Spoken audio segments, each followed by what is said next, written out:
中，我估计 Works 这个都没有想到。我不记得啊，他以为在 B 吧？站起来，泽保迪打下了这个不可思议的残局。我到底有个什么东西？这是开着吗？我又要举这个问题。3胜！恭喜 Moscow！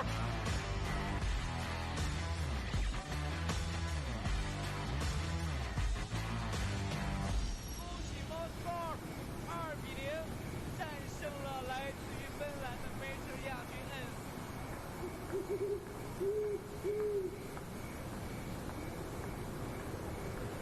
Welcome to the International.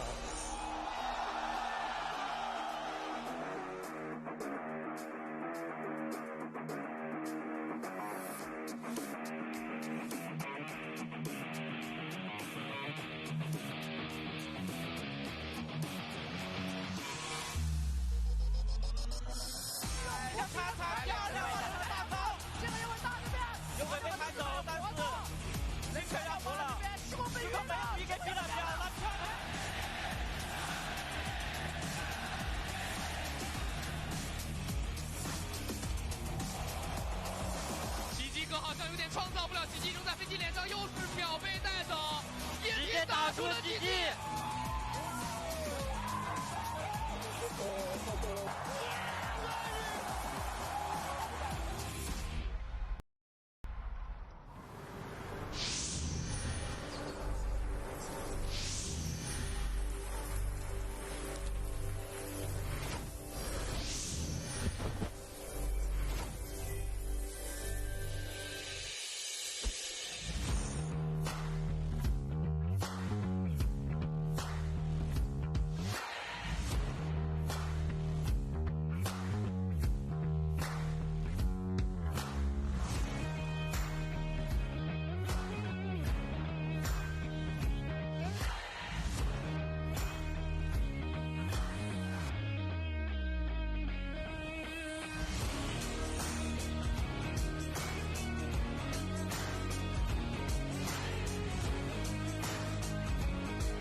DOTA 2开启全新篇章 ，DOTA Plus 加入游戏，英雄修行解锁徽章，陪伴你从入门到精通，从新手成长为英雄。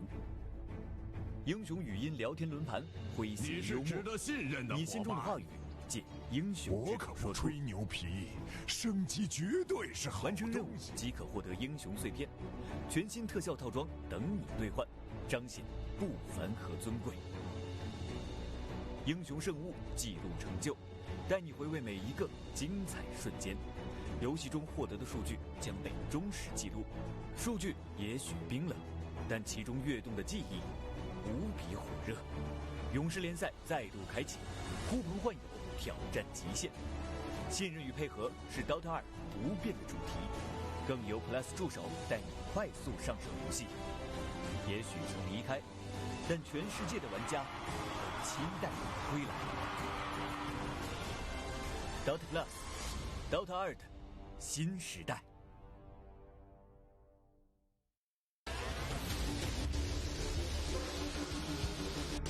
读书人的事情怎么能算透这世界？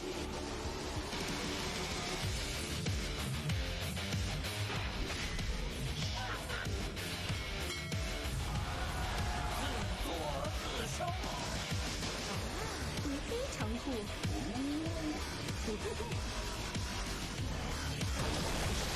毁灭。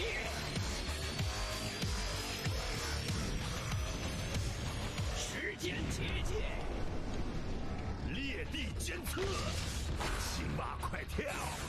可怜的魔导，死亡之指。你软绵绵的法术，真是扶上情的爱。进攻，超新星，月食，雷神之怒。神灭战，末日，接招，原来是这样的。黑洞，来吧！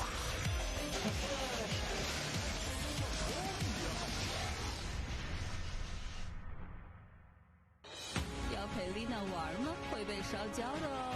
他们无论怎样武装，也不足以战胜我。第一份祭品已经奉上，欢迎来到奈摩尔的地盘。They call me Squid. They call me Squid. 我的爱上名单上有5个名字。是谁在呼唤水晶侍女？如果世人不承认我的存在，那就有必要再重新造。还需要介绍？有孽若已经消失，只有主宰尚存。看看这群待宰的狗呀！没有什么角色是我模仿不出的。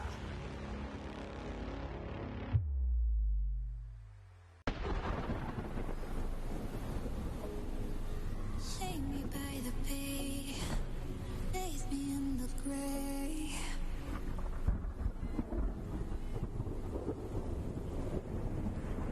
Tear away my skin, see me from within. Waterborne, rain, thunder, ocean born. You can't drown me. You can't drown me. Heart close to the moon and the Neptune. Rivers glorified. Where's the sunlight?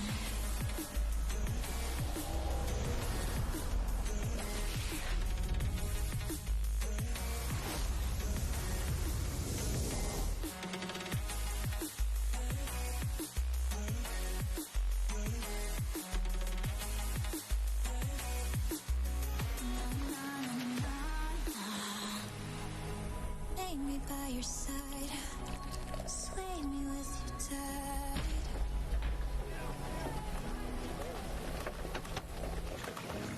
We've got a tempest inside. Waterborne, rain, thunder, ocean.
选英雄。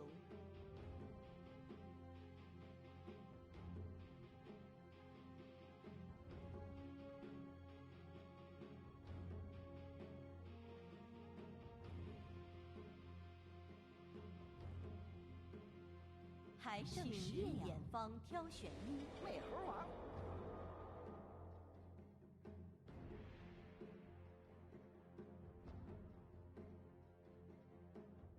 请夜眼方挑选一。死亡限制。打傻四方。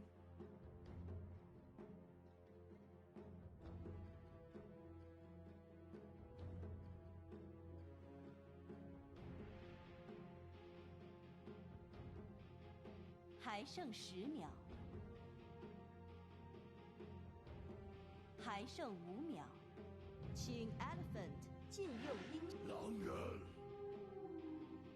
请天辉方禁用英雄，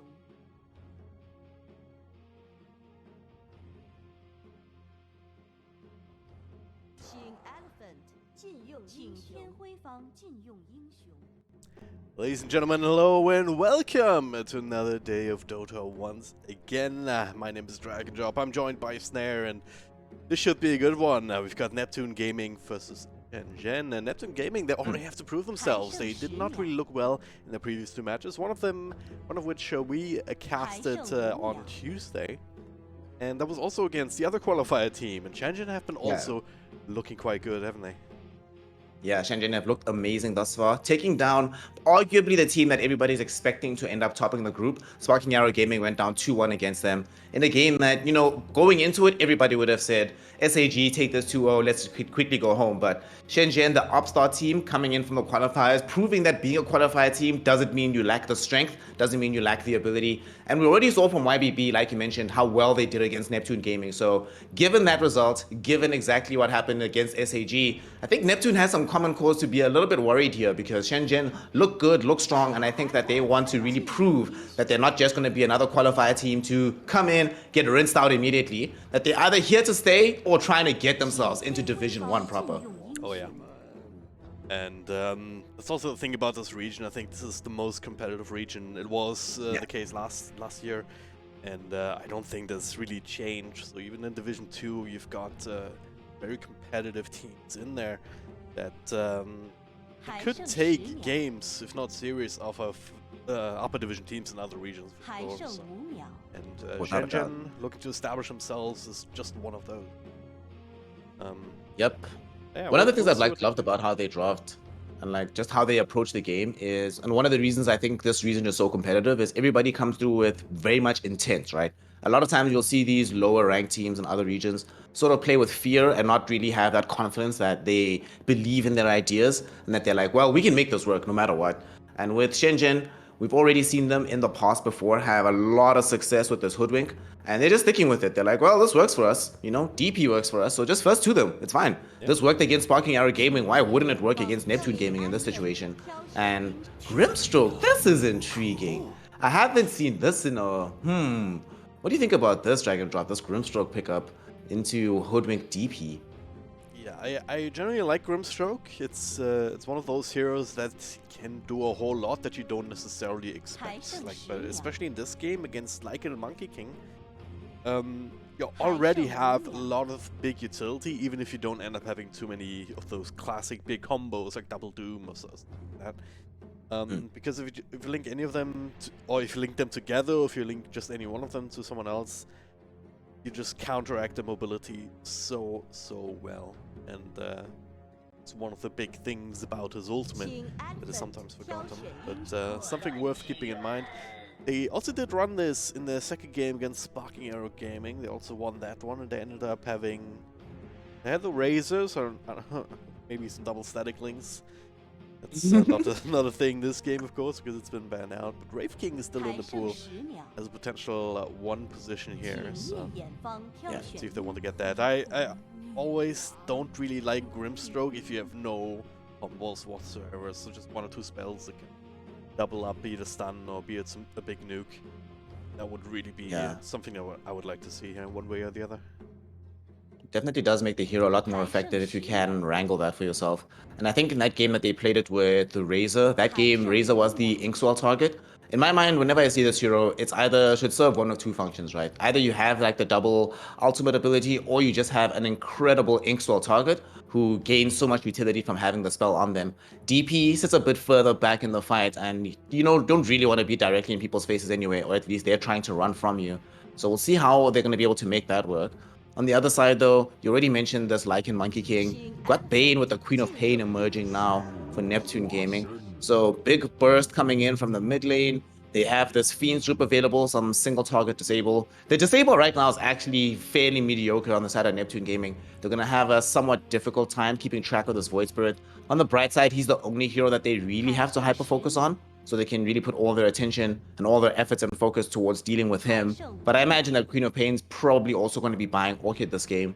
So Void Spirit, definitely the itemization is going to be quite important to make sure that he has a good game for Ashe in the mid lane.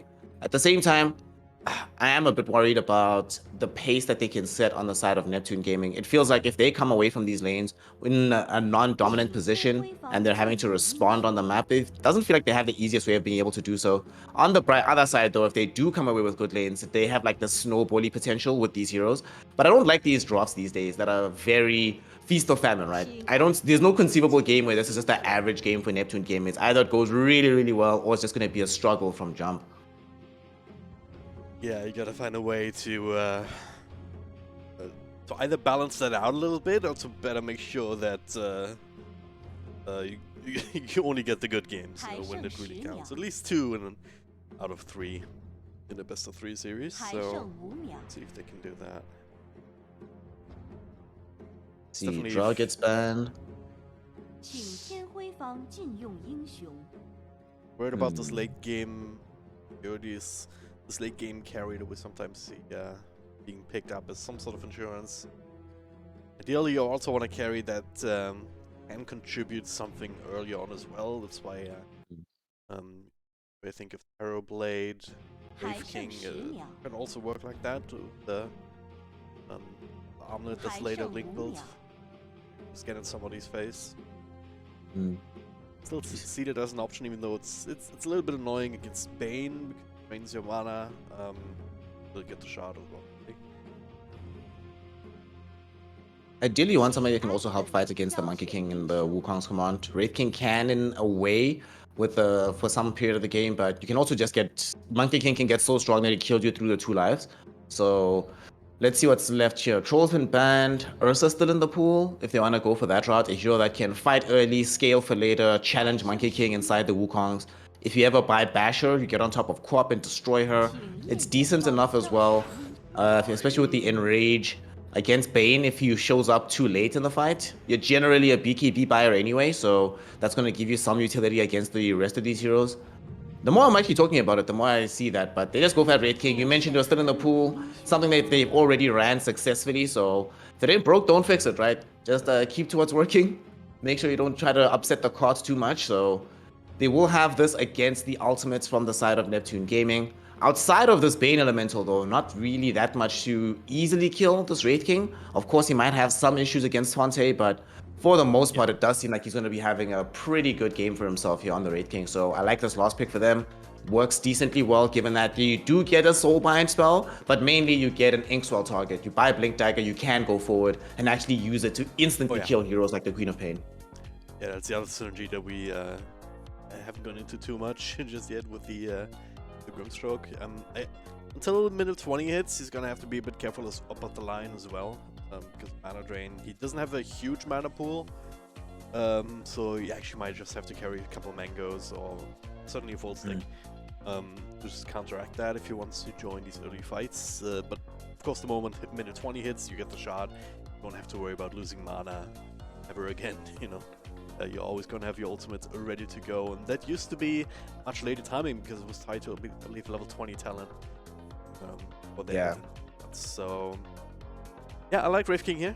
It's one of these carry heroes that should have a decent enough time in lane. Even if he doesn't, he can, and he will always rotate into the jungle, give some extra space for support to get levels in the lane instead.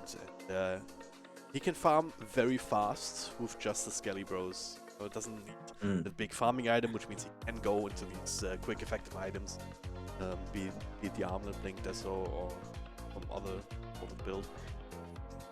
But I definitely think as like well it. that like It's one of my favorite heroes to play. one of your favorite heroes to play. Yeah, I like it. Oh my god! I'm on a 17 win streak with that hero. 7. Everyone, Okay. Yeah, of course everyone would say, "Oh, that's so boring. Just click creeps." But yeah, sometimes it's therapeutic, and I like it. I'm sticking to it as they're walking in right here immediately. The Monkey King in a courier form gets stunned up, follow-up stun, ready with Inkswell, and the whatever that spell was called, the Bushwhack, I believe. Yeah. Seed and securing the first platform himself in the mid lane. That is an amazing start already. Yep, this is really great, getting that kill on the DP. She's going to be playing off lane, so getting that good start in that kind of situation, you always feel a lot happier when you know that you have a melee into range matchup in that situation, and you get the early start with the kill. They get some aggression out. They might even be able to posture to get a D ward. I'm not sure if they actually saw the ward being planted on the high ground here. Does seem like this Hoodwink, he has an idea that it's in the area, but ultimately they're just very happy to have gotten the kill at all. This is a really good start. And it's one of these things where when you know that the opponent has a somewhat snowbally lineup and you start the game by putting them in a disadvantageous situation, just makes life automatically easier for you. I mean, we'll have Fonte coming back bottom on this Monkey King, but he's all, you know, whenever you die early on, you always play with a little bit of fear for yourself. And okay, they did see it. Neptune Gaming at least get the D-Ward here, so it's not all doom and gloom after losing out on this first blood, but not going to be the easiest start to the game. I think the only really good thing for them is that this Void Spirit didn't get the kill, so that they at least start this mid lane matchup in a somewhat even stance, himself and YShen. But I think Ashe is still going to be very happy with how this is going to break out. Down bottom, Seed is just going to have practically a free lane here. Fonte does get some farm, but you have to get fairly deep close to the tower to get it easily. And the top lane also looks quite promising here for SHENZHEN as well. You already mentioned that Kaikyo is not really going to struggle in this game. So feels like SHENZHEN are going to be off to a really good laning start. And that's literally the worst possible outcome for Neptune Gaming if they want to have success later on. Yeah. Also just saw the Death Prophet and was like, oh yeah, that must be the mid hero. And then remembered, alright, that Ashe is actually on the Spirit hero, which makes more sense. But yeah, it's either way, absolutely right. Just winning the lanes and kind of winning the games. So far, Queen of Pain should be getting better in mid though. Dagger up against the melee Void Spirit is usually pretty good. Especially with this good start in this bot lane. Seed, one of those lane dominating heroes, now level 2, so you have the nuke as well as that survivability potential. And Hoodwink is just such an annoying such an annoying support to lane against because there's just too many trees. Can't get away from the Bushwhack, and it's so much damage.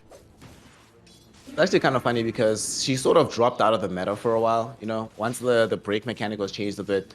And it was a period of time where she was played practically every single game. She fell out for a little bit. And I think, you know, you often forget how to play against these heroes. Middle, YShen almost end up taking a tumble there to Ashe. Life gets harder once more points and Resonant Pulse comes out, feels bad. But this Hoodwink hero is also going to be very effective against heroes like Queen of Pain later on. You often forget just how long the disable of Bushwhack is, and just how many spells it's going to set up for in this game. Easy setup for the Aether Remnant. One spell connects and then suddenly there's a lot more incoming. Silence from DP, Inkswell stun, hell, even Stroke of Fate. When you get Bushwhacked with multiple heroes, Stroke of Fate does a lot of damage in a very small area. So if the team fight potential and the team play potential with SHENZHEN does really get crazy later on, and Hoodwink can set up quite a lot of it. I actually really like, now that I look at the support duo, it has so many interesting possibilities as top lane. They're going to use those possibilities. The Inkswell out onto the Wraith King. Lycan gets stunned up. Will he be able to escape? One more right click is all they need. Kaikyo can't catch up. My goodness, just barely escapes. And EAE manages to sidestep away from the Stroke of Fate. Doesn't end up losing his life. They will pop the salve, pop him back up to a decent amount of HP, but that was very, very scary. Came close to losing his life there, Dragon Drop. Not close at all, actually, Snare. You're absolutely wrong. He was never going to die there in that situation. Hashtag calculated? Hashtag calculated, indeed. It's actually going in and try and get some revenge on Kaiko, but he should also be fine. He has a couple of stick charges to work with. Might need a tango or something from his friend to tide him over. But he's gonna have that Helm of Iron Will going into the armor, so that's also another big advantage of going that item route on Wraith King these days, or on any strength melee heroes, certainly. Gonna have that Helm of Iron Will, and that's all the laning items that you're gonna need. It's down bottom. Hara, super low. Don't have enough follow-up. Such a clutch bushwhack there.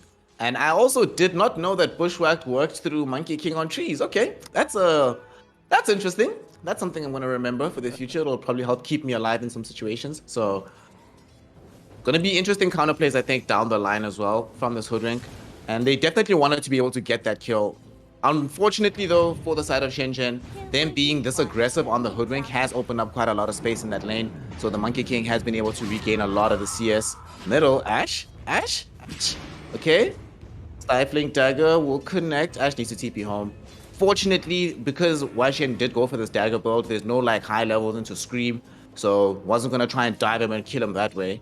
Although this does mean that the lane is gonna go really well now for the Quap. A lot of uninterrupted time. By the time Void Spirit returns, you'll already have cracked level 6. Yeah. And Hui, I think, is now starting to think about making a rotation to the mid lane. Might have to accept that Lycan might die once or twice, but having a quick move middle, just as the Void Spirit gets back, utilizing the first Scream and the Sonic Wave to get that kill could really lead to a good situation for Neptune Gaming down the line. So I think they should also start being very attentive to where the movements of these supports are, because if SHENZHEN lose track of these heroes, Ashe could quickly find himself losing his life as well in the mid lane.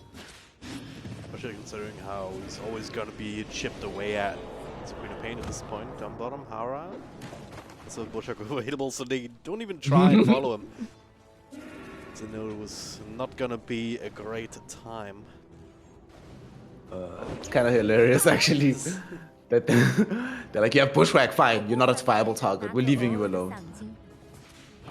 Here comes Hui. The move is finally happening, but it didn't come under cover of smoke.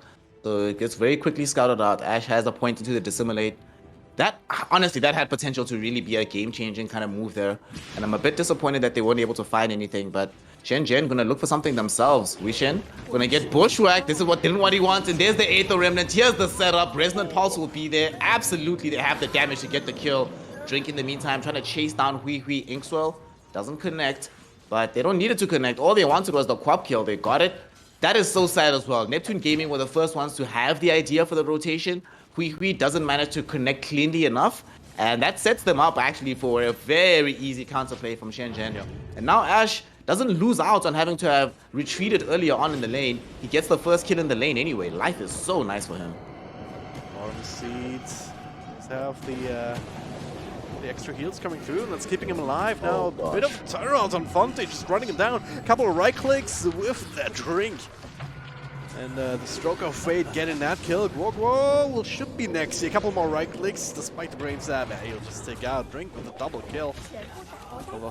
Drink of all people. He's so getting forced, things done all over the map, and I very much like this rotation towards mid. I wonder how many of those are mind games, because they also they've also shown Drink already making that same rotation that the Lion did, you know. And then they rotate another hero to set up for that kill. But it was also around that 6-minute mark, something I want to flag out. It's one thing that China has always been very good about, these early rotations from the supports to secure the runes for the mid laners, or at least deny them from the other mid laners. That's certainly also part of that, part of why both supports from both side lanes make the track there to secure the rune, and in that case even got a kill. Great rotations, and the idea was certainly there, but the cleanliness from SHENZHEN certainly higher as they connected with their move, and they made the immediate move down bottom, not just to get kills, but to prevent kills from happening. Revenge being looked for by Neptune Gaming in this top lane, but Kaikyo has thick charges. Absolutely no way you're gonna get this kill. They're rotating several heroes up though. They really want to try find us. In fact, if we look at the map, everybody's coming up.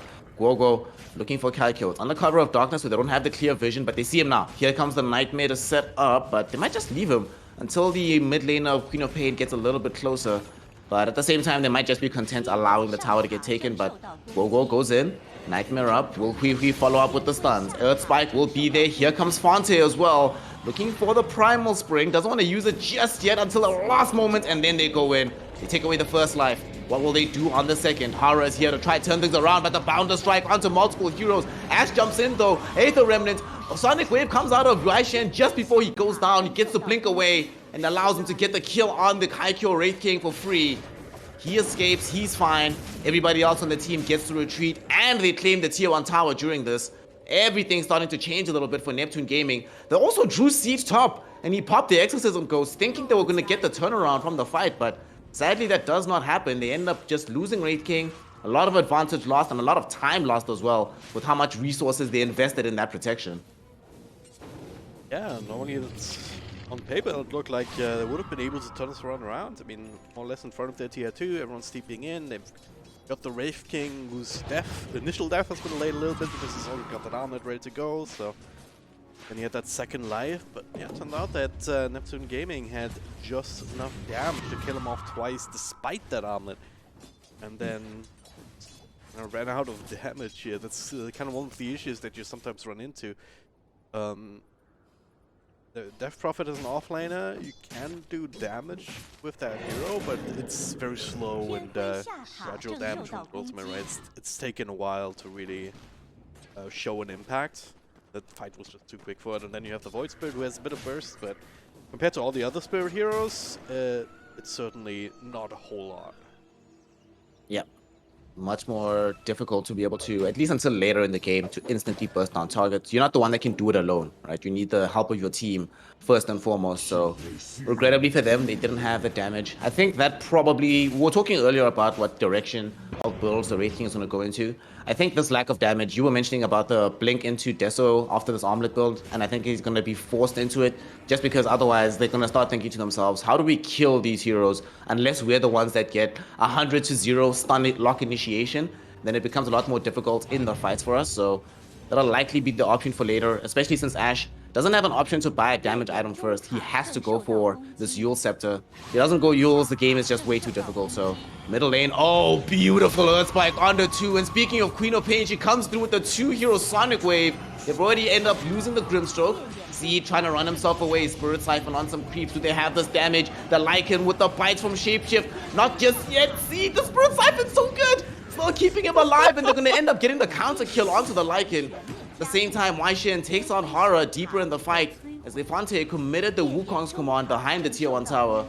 They won't be able to claim it, but they end up losing this Lycan. It's a 2-for-1 trade, but the gold trade much better for them, but they might be going back in. Hex out with the Fiend's Grip, going onto this Void Spirit. The first finger of death popped as well, and Ash will die. Got a little bit overconfident, overextended himself. Didn't think they had the damage, but they proved him wrong in a hurry. And they lose the Void Spirit from the mid lane. Yeah, this has been some... Apart from this this Lycan just finding out what Spirit Siphon can do, that was some very efficient ultimate usage from Neptune Gaming right there. They went in with a quick, beautiful double stun that you mentioned into the double Sonic Wave. So they get that initial kill, and then, yeah, it was just a bit too optimistic there from the Void Spirit. You know, going in alone, trying to get that catapult, and then obviously gets caught out. Fiend's Grip still available, finger as well. More than enough there. Okay, that's a good one. Kaiko finds the right tree, has the follow-up. Not a lot of help for himself, so he's gonna... could not prevent the extra jump. Ooh, that was very close though. It came so close. That was a clutch usage of Scan though. They'll get some revenge medal. At least get a free Bane kill on this one. But oh no, they won't! Roshan's like, nothing's free in this world, buddy. You gotta pay up. They take away the life of Bane. I kind of wish Roche would get experience with these kills and get stronger. You know, they should level up 5 levels each time Roche gets a kill like that. That'd be pretty good, yeah. Oh, that is so sad. That sucks.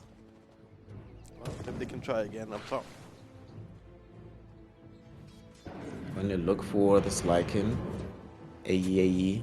He's in the trees, and Gogo was here as well. I like what the Bane has been doing with the vision control in this game. This is like the 3rd D-Ward that I've seen him on so far, and he's been making life quite difficult for SHENZHEN here in this early game. And we often talk about just how much protection you gain from good vision on the map. It denies the enemy the opportunity to play aggressively into you.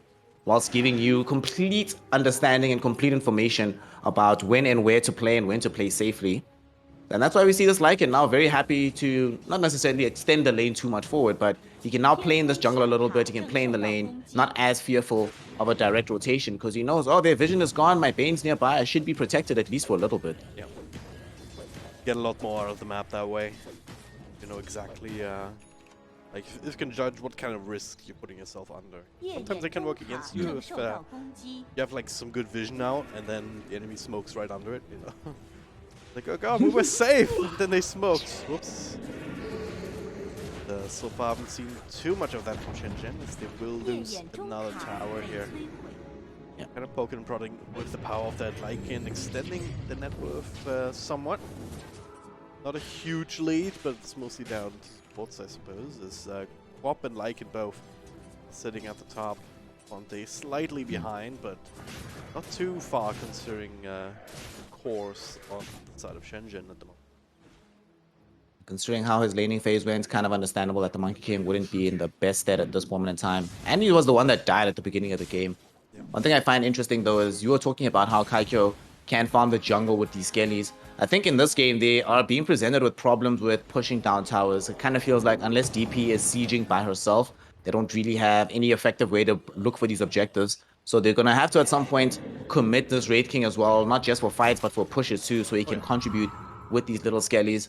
Does mean that until they feel ready to fight with Wraith King, then they're pretty much going to just be sitting back on the side of SHENZHEN, only playing around their team. I don't think they want to take big fights just yet. And they still want to catch up with Ashe. Ashe didn't have the best overall time since the laning phase broke down. Has died twice in kind of dubious circumstances, or just once, sorry, in the mid lane. Now we just see this quick Roshan attempt. 15 minutes into the game, they've got the Lycan army, they've got damage from Fonte. They're like, well, time to go. Let's take the big man. And, you know, it's always nice to be able to get the first Aegis of the game, but SHENZHEN is probably also happy that the first Aegis is happening before 20 minutes, so the next one becomes even more important to fight around. And for Neptune, though, for them, they have to use this Aegis to take at least a tier 2 tower on the map somewhere. I don't think this can just be a farming Aegis. This lineup needs to go, and they need to go quickly. And that's why they smoke up. I'm glad to see it. They need to find a fight somewhere. I think SHENZHEN knew about this. They started grouping up, but they realized that they were not going to make it in time. So instead, they're trying to bring down this tier 1 tower, but really happening here. They're having some issues with this big dragon. It's a nice nightmare dodge here. They'll still link together. Goodbye, Seed. Nuke down. Bushwhack being a bit annoying. But if we're lost 2 heroes, they don't have the same kind of burst. Only got the line in turn. Ashe will be able to walk away on the back of the duels, and Kaiko also has the blink to fall back on. Oh my god, worst case scenario in that fight. They blink in with the Wraith King. He does get an initial stun out onto this Lion. They bring him down, but at the same time, Fonte is perfectly positioned in the middle of everybody. Gets off an incredible Wukong's command. The damage potential is just way too high. They get out the Sonic Wave too. It just was just everything that they needed in that fight, and enough damage to kill Seed, force everybody back from SHENZHEN. And whilst they were doing that, they also managed to protect the tier 1 tower. Remember, before that move happened, SHENZHEN were nearby it. Seed had triggered out the ghost on it. Kaikyo gonna try get this kill onto Lycan, and with the Phantom's Embrace, they should be able to get this down. Lycan, yet again, a bit too far out in that situation. Don't know what he was doing that side, but at the very least, SHENZHEN are just happy to claim something back off the map. But they really wanted the mid tower. They really wanted to prevent the Roshan take. Not being able to achieve either of those objectives does feel like it slows the game down somewhat, despite getting the freebie on the Lycan kill that they just got down bottom. Oh man, gotta find a way to either take these team fights on SHENZHEN, or you gotta find a way to just some pickoffs, because we haven't seen too much of that action, because that would require that map control, that vision that you were talking about, really go in their favor. Teamfight wise, they're probably gonna need some BKBs. Yeah, Raid King agrees. Kaiko having that queued up at the moment. But for the next 3 minutes, when that Aegis is still regen, he will just try and lay low, you would suppose. He still didn't end up finishing that tier 1 mid, so realizing that situation. You see now the top lane is being pinged out by Neptune Gaming. They want to utilize this Aegis, these next 3 minutes of power spike that they have, to get some more map control. They also just bought Blink Dagger on Lion. It always feels to me like whenever teams get this item, you always really want to reveal it in the most surprising and shocking fashion. And well, right now, if it's a trade for towers, you know, SHENZHEN will be happy with this, utilizing Seed in this capacity. Yeah. It does feel like that since the laning phase has broken down, they haven't been able to really find ways to use Seed in the game as well as they'd like to. So I think that one of the reasons that they're putting him down bottom now is that in the event that he dies, not as important as, say, Ashe dying or them getting another kill onto Kaikyo. Tier 2 will fall top. They're not going to come bottom to defend. They're happy to just keep this push going with the Lycan army. One thing I'm also wondering about, right, you were talking about this BKB coming on this Wraith King. I'm a bit concerned about their lack of damage at that point when they do have it, because he's going to have Blink Armlet BKB, not that much damage increase. The Void Spirit has had to go for the Yule Scepter for the sake of protection and a little bit of setup. And of course, Seed, outside of the Rod of Atos, not much damage coming out of this DP, unless you're chasing her, you know, halfway across the map. In that case, she's definitely going to kill you. Yeah, but I think what SHENZHEN is thinking right now, that's the big concern at the moment, is surviving this initial burst, surviving these team fights, and if they can extend them, then they're gonna have more damage over time, right? Wraith King, if he gets the right click, very consistent damage output, and they've also always kept trying to use Seed's ultimate in these engagements, but they just didn't last long enough for that to really matter. That's also why he's been very liberal about using it to push down towers instead. But I think some of their damage issues will be mitigated, not solved, but mitigated somewhat, if they can just extend these team fights for longer. Then you can start to itemize afterwards.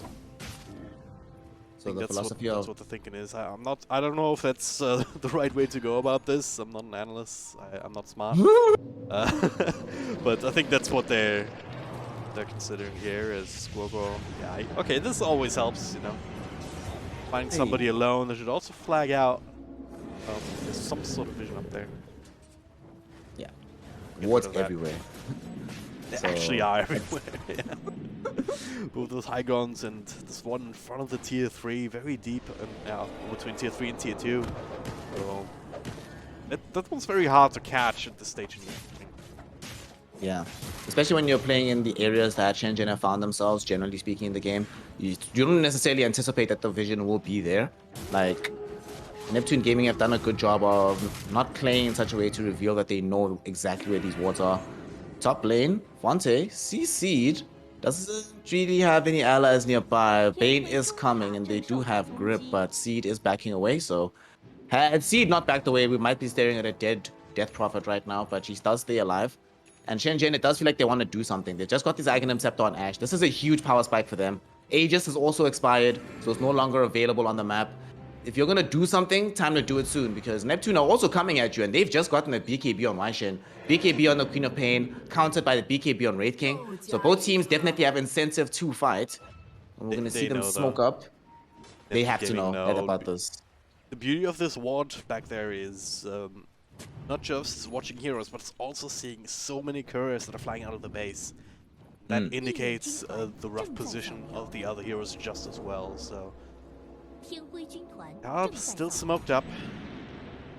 Walking past towards it, I might still be thinking, alright, we're safe. There it is, the blink forward. Fonte up on the high ground, trying to burst down Hara and Drink. They're all done already. The BKB shown off from Weichen. So there's 3 heroes immediately to this burst. Kaiko having to use his own BKB just to TP out. Ashe will not be as... Okay, he got the perfect position there.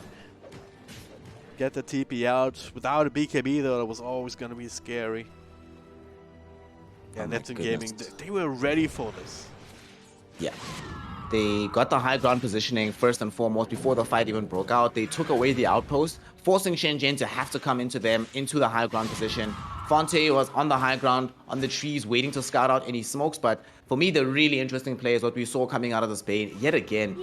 Honestly, yo, real talk, shout out to this Bane player. Gogo has just been out here doing the most right now. Not only does he go and make sure to get some D-wards, he face checks to make sure that he's the one that draws the initial attention. SHENZHEN take the bait, they jump onto him, allowing Fonte to start the fight off from the side in a position where they can't really get involved. And to make matters worse, only Kaikyo has access to this BKB, so nobody else has that degree of protection. Easily able to just rinse them through the fight. With the Queen of Pain jumping forward with her own BKB, because Kaikyo doesn't have the right-click damage right now, She's literally fearing absolutely nothing, can do whatever the hell she wants, able to help them take the fight. And SHENZHEN really are feeling in a position where they are getting ran over. We were talking about how this is a feast or famine draw for Neptune Gaming, and right now they are feasting. 1,000-mile long meal, they're eating everything up. The map is theirs, they have control of everything. And it doesn't feel like this game gets any easier in the next like 5 minutes even for the side of SHENZHEN. That was the fight that they took with their power spike. That was the BKB reveal, the Aghanim Scepter reveal on Ashe. And neither of them were really effective in that fight at all. So this is really worrying and concerning about what the next few minutes was going to look like for them. Because any move that Neptune Gaming want to make on the map, it's pretty clear that right now SHENZHEN don't have the ability to counter it. Been called by Bushwhack here, trying to farm up his own creep camp, but a little more than a minor annoyance. Squad pretty damn strong at this point. Tons of health, has the BKB to fall back on. They've got Lycan with a full AC in Helm 2, of course, that we've seen for a while now. BKB as well on Fonte. And yeah, I mean, if Neptune Gaming didn't know that they were super far ahead, I would be very surprised. Certainly that last fight should have been an indication, but it's another full 5-man smoke here, and they're somewhat split up, but we in a perfect position to break the smoke. Kaiko still with a jump forward. It's a bit awkward in there. Nice little silence, follow stun to get down the line. Can they turn this one around? There's so much damage here on the Ashe. He just falls apart. Kaiko does not have someone to click. Seed trying to do what he can here on the cover of his BKB, freshly picked up. Also that sharded up Inkswell for that extra bit of security and threat. Oh my gosh, still not that great. was... Got a buyback from the Lion though. Yeah, who he bought It's that? not a great trade. Yes. You know what was really clutch there? Guoguo again came through clutch outside of the range of the Roshan pit, and behind that one tree that always gives you that little bit of darkness vision. He was parked there, right? He can see inside the Roshan pit, so gets off the Fiend's grip in such a way that they can't cancel it. And Ashe was in such a bad position because it's like, well, I'm in the middle of this pit. Nobody's nearby enough to be able to cancel this Fiend's grip. But if I call my team over, there's now the possibility that they get killed. What do I do? Like, well, what's the play here? And unfortunately, the play was just lose your life. He makes the right call by telling the rest of the team don't really get involved, sending them away from the fight. But what a loss. And Ashe now at least trying to get some revenge, looking for Hui. Will this kill be available? Yes, it will. Fonte in the meantime has the Wukongs out on the other side of the fight just to dissuade SHENZHEN from chasing too far forward. But that's not going to be enough. It is a dieback though. That's a nice reward. So this is a lot of time where they have to take the Roshan, where they know for a fact that it is going to be a 4v5 fight. Unfortunately, they have already triggered Ghost in the previous engagement. And because they don't have Deso on this Wraith King and no other right-click sources, even though they have this numerical advantage drag and drop, they can't actually kill the Roshan. This is so frustrating for them at this moment. Don't they still need to though? Because there's no ultimates here. With that Wukong's command force out, I know that there's no Sonic Wave, no Fiend Script, no Lion for quite a while. I feel like they still needed to go for that, even though it was gonna be super slow. Instead, they opt for bringing down this tier 1 top.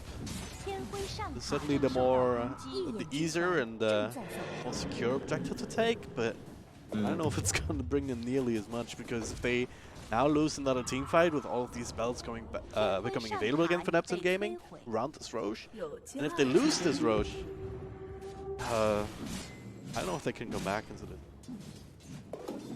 Yeah, giving up a second Roche would be pretty much a death knell for them at this point. Giving up that Aghanim shot as well, they kind of really needed on this Wraith King for him to be effective in the game. I think given how long it took them to take the tier 1, maybe they were scared of how long it would take. But I do definitely agree that at this point, you are in a situation where you need to try something, right? You just can't have this game continue in the exact frame that it's been thus far. So you see another smoke from Neptune Gaming. This time, they're going to be happy to go aggressive once more.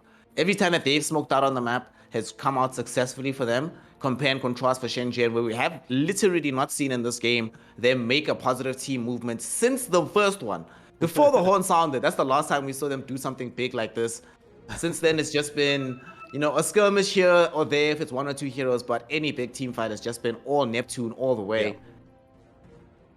Yeah, for sure. I mean, they got that extra kill online and they avoided fighting inside the Wukong command, which is Neptune Gaming didn't really want to over engaged there either, but that wasn't really a team fight. Because of that, it's more of a pick-off thing on a support hero, which should always be possible. Like SHENZHEN, they've been getting this initial kill, but it's always going to be on Bane or Lion. Yeah. It's just not going to cut it at this point with the cores being this well kitted out. I mean, if you look at the network distribution, all three of the cores are within about 1,500 gold of each other. So a very good network spread there. I always feel like it's complicated when you're playing into a team that has this good distribution of gold, because it means that you're super top heavy, and if your top heavy hero ever dies in the fight, or if something goes wrong for that person, then suddenly the entire dynamic of the game changes. Whereas for Neptune Gaming, they can afford to have a misstep or two before it really starts to threaten their damage output in these fights. And they're gonna find the Roche. They're like, well, like you said, SHENZHEN can't really take it quickly enough. And look how fast it's going from Neptune Gaming. SHENZHEN cannot allow this to happen. They're coming in right now, but they might not get here in time. The big man is dying. Fonte commits the Wukongs to buy space, but they still want to go in for this. SHENZHEN on the outskirts of the command ring. Kaikyo jumps in. Kaikyo steals the edge in the middle of the pit. Now we can get out of here with the BKB providing protection. Sonic Wave flies over though from the Queen of Pain. She does take out the Grimstroke, forced to buy back very early on. Hara gets taken out too by the bites of this Lycan. Now they're gonna try and get revenge onto him. Gets tossed into the air with the Eulceptor. They have enough damage to kill him. In the river, we see Kaikyo taking out Gogo. It is a 2-for-1 exchange right now, a 2-for-2 because Grimstroke brought back. Siege trying to chase down Hui Hui. Will he be able to find him? Gets the Rod of Atos out. They more than enough have damage. Woo! Exorcism goes, Kaikyo jumps in. Kaikyo is feeling himself right now here, Dragon Drop. My God. Steals the Aegis and steals additional lives in the process. Well, they needed to make big plays, right? That is certainly a big play. If you're not gonna fight, if you can't kill Roche yourself, just wait for the other team to kill it, then swoop in at the last moment. Kaikyo, with the play of the game so far, certainly stabilized their situation enormously. They get another tier 2 on the back of that. They get a bunch of good kills. And what they lose, they didn't even lose the Aegis because, of course, his ultimate triggers first. And I believe they lost Hara on Hoodwing. That was about it. I have no idea how that worked, but it did. What? This is crazy. Wow. That was some chest out Dota right there. That was awesome. You know, if they win this game, SHENZHEN, that's going to be amazing for their confidence, given how bad things were looking just before that. But he comes through. What a jump. And Fonte is not happy right now. I cannot imagine that this Monkey King is having any smiles to himself. He's like, what the hell just happened, dude? And the jump in came at the last possible second. He triggered BKB as well. Got really nothing out of it. They got the support kills. The thing now that is going to be concerning for Neptune Gaming is, okay, we were so far ahead, and the only hero that had farm on SHENZHEN is this Wraith King, really. But now we don't really want to be fighting into them with Wraith King having this Aegis. So that's time. Time for this DP. Time for this Void Spirit. Get these next round of items. What are they going for? So Seed wants Shiva's God. Oh, Shiva's is actually really good. Outside of like the Lion with the Queen of Pain, which she already has BKB for, they don't really have that many sources of... They don't have like BKB piercing damage in those situations. So Shiva's will help a lot. It's also going to be really effective against this Lycan to slow him down further. And we've seen how far forward in these fights this Lycan has been willing to go, so having Shivas to make sure that he's punished every time he does so would be even better. And now here we go with the Scaly Army. They don't need the Exorcism Ghost. They're forcing through this high ground push. They're not going to fight, they're going to retreat immediately, but they're going to be drawing back all the heroes from Neptune Gaming. So this now gives them the next few minutes to get some more dewarding on the map, get some more farm for these heroes, complete their next round of items. Oh, DP changing their mind. Wants Aeon Dusk instead. Keep the control up with the Spirit Siphon, Rod of Atos, and Exorcism. And it's kind of like what you were saying earlier, right? That the philosophy right now for SHENZHEN is extending these fights as much as humanly possible. Kaikyo is the only one that needs to be able to come in and just kill somebody in one hit. Everybody else just survive as long as you can. Kaikyo will eventually win the fight for us. Yeah. Got that AC, so a bit of extra minus armor to help out. Also to counteract the AC of the Lycan, of course. Depending on where's where. He was on the way for Queen of Pain, flying out. But yeah, SHENZHEN, much better position now. They can, especially with that Aegis, but it's only a situation that you want to be in as Wraith King in general. Like, you can just walk down the lane, you can walk up high ground, poke and prod a little bit, you can play this map control game and make the other team go where you want them to go, or else they lose towers to the scaling, bro.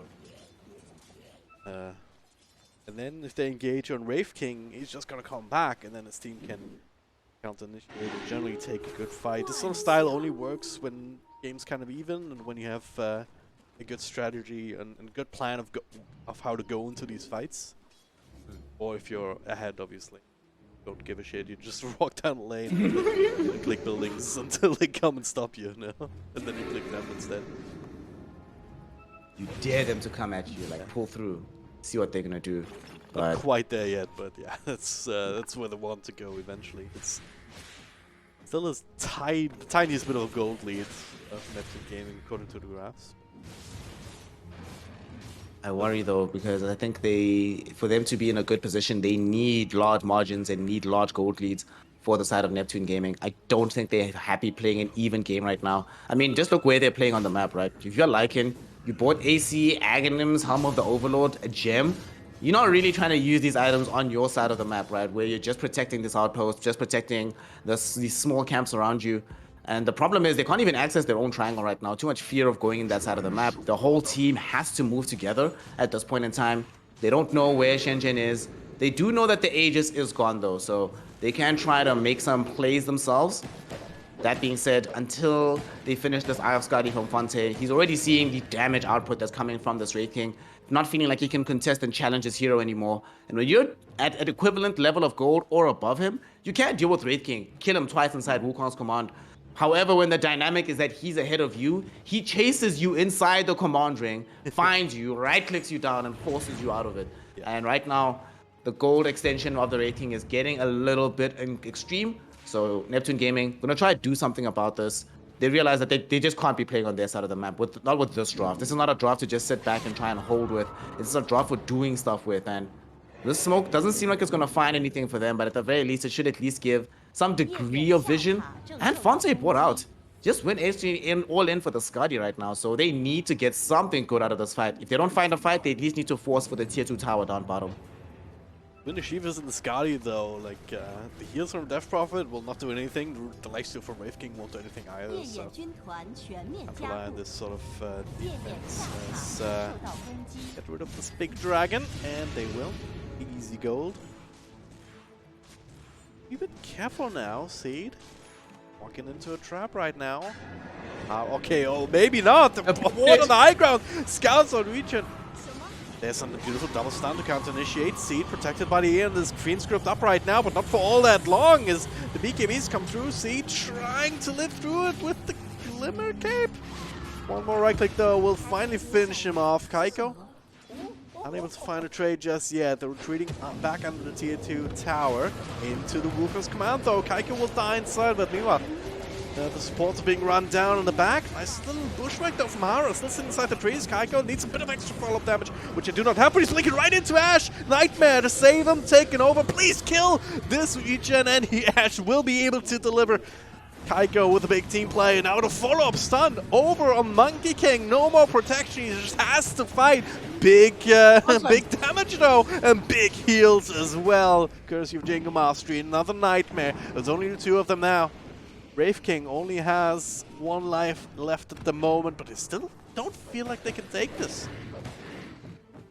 They have to retreat. They have to retreat right now. They've given everything that they can. They've got 3 kills out of it. A dieback onto the Death Prophet as well. She died first in that previous engagement. Yeah. This was, honestly, the support play from Neptune Gaming. It looked like they were trapping this Queen of Pain and they were going to get the quick jump back onto her. But as soon as they made that jump and Kaiko came in, firstly, Hui goes to the back of the fight and chain locks the Wraith King, prevents him from really being involved in the initial salvo of spells. So that means Queen of Pain is able to get off BKB, get her freedom back, and she's just picked up the Shiva's God as well. So once she pops BKB, she's no longer afraid of being right-clicked down to death unless Kaiko himself is directly onto her, and he's not there thanks to Hui. And at the same time, once they buy back on this Death Prophet and she comes back into the engagement, Gogo immediately there with the Nightmare onto several heroes who has Nightmare, but he gets this disable onto Death Prophet, prevents her from having any kind of usefulness in that fight. They easily kill her off after that. And then suddenly SHENZHEN is like, well, we've just died back on this hero. BKB timing of Kaikyo has already been finished. We saw how quickly he died after the BKB was gone. And when he came back to life, he's like, cool, let's try and take this fight again. But Gogo says, no. Here's just no. This is literally your worst nightmare, and you're going to experience the spell for a very long time until we feel we just walk away from you, and there's nothing you can do about it. Yeah. Well, could have been worse. At least Wraith King survived. Used the ultimate, of course, but did not get brought down a second time. So his net worth is still pretty good. But yeah, that dieback on Seed really sets him back. That's despite all the protection. This is with Aeon despite the BKB and the Aeon Disc, exactly. I think the Aeon Disc still helped against the Fiend Script because it ended pretty damn fast without it being cancelled. I mean, that also just lets them just completely off base as they've once again got a big old dragon, but this time around they're having much easier time dealing with those big ancient creeps at this stage of the game. That's always 250 gold, which is not something to ignore. One thing that's crazy about this game is how close it still all is. And it's still very execution heavy, it feels like. Like, if a fight does happen where Kaikyo does actually get to these heroes, then it's a very different game, but these supports are doing a good job of making sure that just never happens. Picks up a nullifier as well, so this is going to help out if they do ever catch Queen of Pain again like they did last time.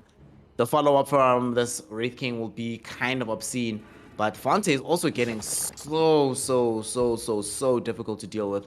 After having picked up that Skadi, and now getting closer towards having level 25, looking for this refresher orb as well, so we need the double BKB in the fights, double command ring, and that means double like plus 30 armor. It's going to be a crazy difficult for anybody else except for Kaikyo, but even Kaikyo is going to struggle inside the Wukong's command. And that's kind of the point where you start to really hope that you never have to deal with him inside the command ring, especially when he's got a Lycan shapeshift bite available already. And I'm kind of thinking right now that using this nullifier might just be less for team fights, but they really want to be able to find some pickoffs, kill one hero, get out as soon as you quickly can. But they're still being kept out largely from being able to do anything, still having to move as a large unit. They do have a gem of their own though. I think this was one thing that Neptune had that SHENZHEN didn't for the largest period of this game. But now the vision battle is equivalent between the two teams, and they can make sure they control the areas correctly, especially when they need to around Roshan, because third Rosh, this might really have the opportunity and potential to define this game proper going forward. Sneaking in, but SHENZHEN, they know what's going on. Kaikyo just straight up walking in, hexed up, controlled up, bursts down with this first life almost immediately now inside the ring, gets him link out. This is great. Do not fight in Wukong's command. Rule number one of playing against Monkey King. But it also means that he can't really stop this Roche at the moment. You see it in there trying to do what he can with that exorcism as Roshan dead again. This time Fonte gets the age. Feed script over on Kaikyo. He is going to fall. No buyback for him. He will not be able to return. Seed next on the list. Fonte just clicking away at him in wolf form. And that's a second hero down for the count. Oh god. A very scary leaping wolf jumping through trees. That's not supposed to be happening, but what's also not supposed to be happening is losing Kaikyo first at the fight. There's no opportunity to keep him alive. Suddenly the next fight starts in a very difficult position. They have to decide, are we giving up this Roche or are we going to try and keep Kaikyo alive? They try to do both, and sadly you end up paying for it. It's one or the other. Yet again, Gogo in through with a wonderful Fiend script. And that's twice now in the last, like, what, 5-10 minutes that we've seen one of these heroes on SHENZHEN die inside the Roshan pit to a grip from the outside. Yeah. And without buyback on either of these cores, racks are gonna fall. They're just going for the jugular. They know for a fact that they don't have buybacks. They have more than enough damage with this Desolator or Fonte. And this game might just be ending right here and here. Aghanim Scepter also got picked up, so you got the extra little stone remnants here. Okay, fight going in. They really want to try and bring down Hui Hui. Ash does get him, but at what cost? Ash does jump away, and they do take away the first life here. Okay, Fonte, not as tanky as he thought he was, might be forced to back off here. 20 seconds until they have any of these heroes respawning, and Maybe they'll be regretting here now, Dragon Drop, that they didn't try access an additional lane of racks instead of going directly for the dub. I was with you though, as I felt like they would have been able to just commit and end the game right here, but SHENZHEN, surprising amount of damage here without Kaika. The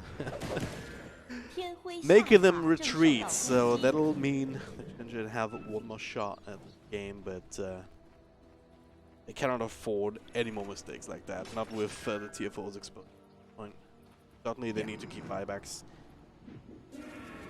But now on that, but Bowie running into each other right here. There we go, Kaiko with the extra stun. What? What? I mean, one of them was Bane, sure, but even the Lycan just disappeared. Oh no, Lycan does have buyback. It might get forced out here, and SHENZHEN, what a smoke. Like, as soon as they got the respawns inside their base, they make the call that we have to go and do something. Like, even when they're in losing positions, something I've loved about watching SHENZHEN play from when we did the qualifiers with them, that this team is never stop. They're never static. They never feel like they just want to rest on their laurels. Every move they make has rationale behind it. Now they're going to come in. They've just forced themselves onto this high ground with the large wave coming down bottom. Kaikyo rushes in with these skellies. Somebody's going to have to buy back. Bane by himself is not going to be enough. They need to return with this Lycan as well. Seed is here with these Ghosts too, and they're going in. Weevee looking for the stuns. Fonte out with the Wukong's command. It's going to be quite massive. Not going to force them away from the base fully just yet. They commit the soul bind back onto Quap, so she has to retreat away from where the Wukong's is. Fonte, happy with this, but it's finished. He does have the refresher, so can try and trigger the second round. They're really trying to hold off on having to buy back here, so they're gonna end up just sacking this lane of racks here, Dragon Drop, going 1 for 1. I don't know if I agree with this decision. I can understand that they feel, you know, a lane of racks at 43 minutes isn't that big of a deal, but they were so far ahead. They just claimed an 11k gold lead, but now all of a sudden the entire map is equalized, and now they're really being punished for the decision to go straight for the jugular, because suddenly SHENZHEN, one more move like that and they can win the game themselves potentially. Alright, Neptune Gaming better have a master plan, because not only did they not commit the buyback, also did not commit the refresh. I feel like they could have also stopped this push with the second Wukong's command right there. Because that is still something that SHENZHEN need to respect. Fonte still holding on to it. Putting all the eggs in the next teamfight basket. They have their buybacks, they're gonna have the double rings, they're gonna have well on Lycan. And the sheep sting, by the way. I talked about that. We still have the wolf bite, so I've got a question for you. When the man wolf is called a werewolf, what is a monkey wolf called? Ooh, that's a good question. That's a good question. This is your chance to coin the term. So we need to find what the Greek/Latin word is for changing monkey. So semi-wolf, simian wolf. I don't know. Semi-wolf, like yeah, semi-wolf. It's like it's sort of like a semi-wolf, not a full wolf. You know? Not a full wolf. It's halfway there. All right. You have until the end of the game if you think of something better. You know what I'm worried about as well? About semi things, right? Look at this. 3 buybacks, or 2 buybacks on Neptune. Everyone has buyback on SHENZHEN. And Fonte misses the stun and burst it down. That's the buyback. And, alright, everyone's just falling so quickly, and buyback immediately. Guaguo, next on the list, he does not have buyback, neither does Lion, though. Oh god. They're coming for the win. Are they doing it?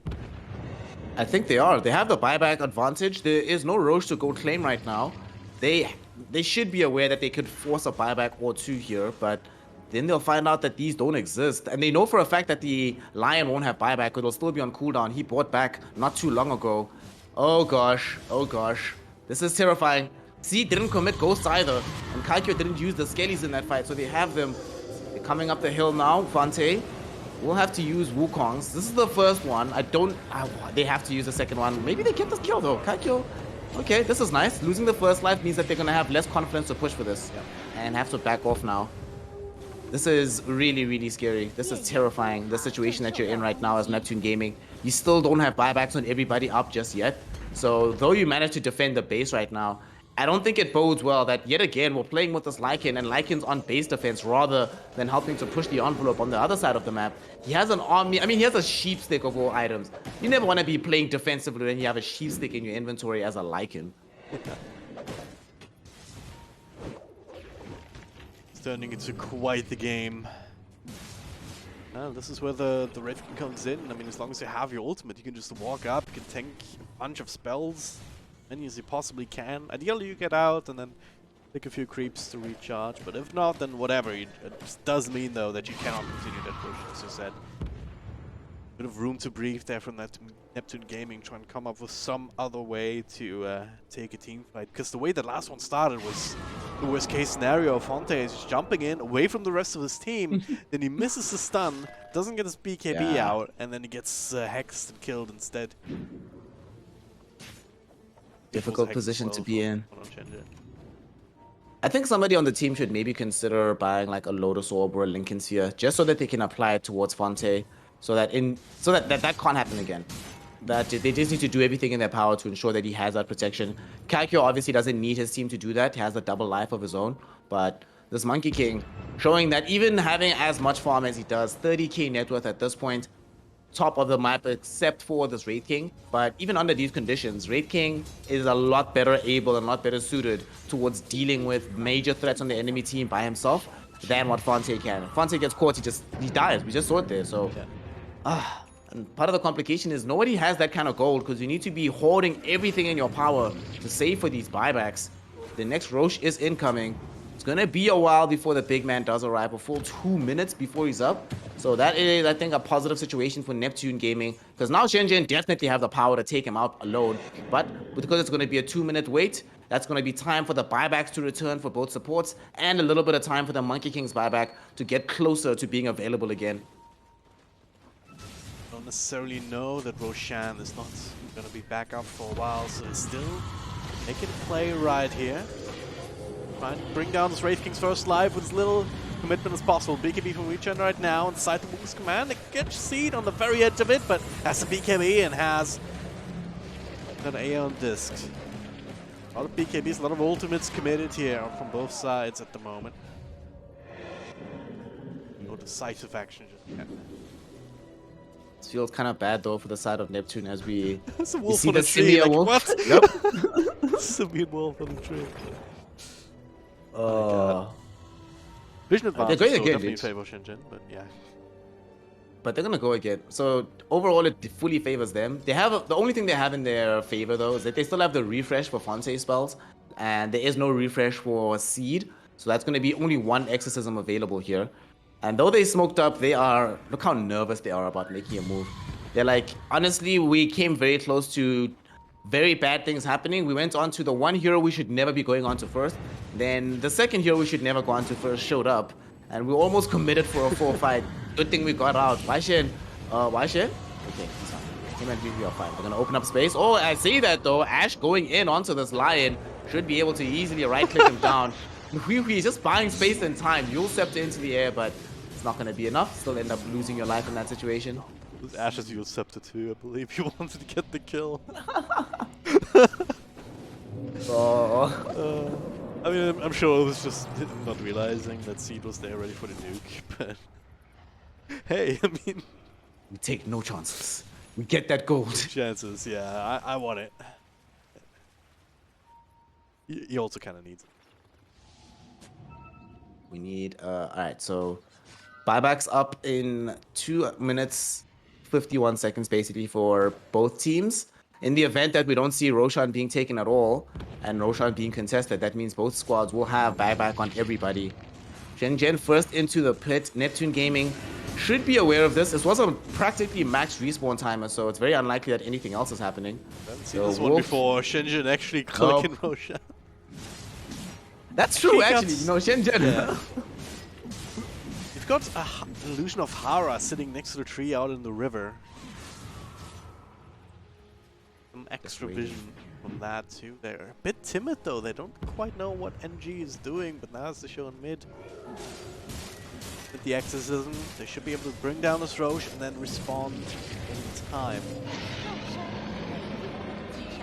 unlike what Neptune Gaming did here. It was so indecisive on the map. They knew for a fact that Roshan was happening, but they don't decide to go for it. They don't decide to try and make a move through bottom. They go through this mid lane, but there's literally nothing to achieve here. You've already taken the lane of Rax. This tier 4 tower, there's no way in hell you're ever going to bring it down in this situation.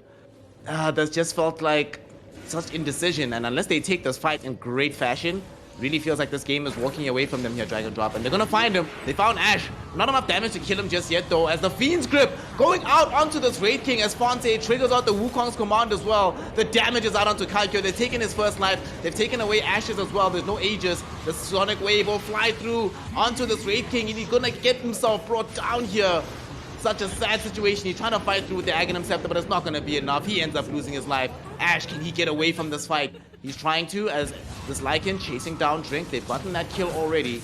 Who else do they find? They find Hara, and they claim his gem. They also find Seed next to the tier 2 tower.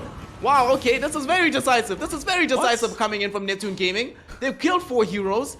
The supports don't have buybacks. And suddenly, they might be poised to take away the game.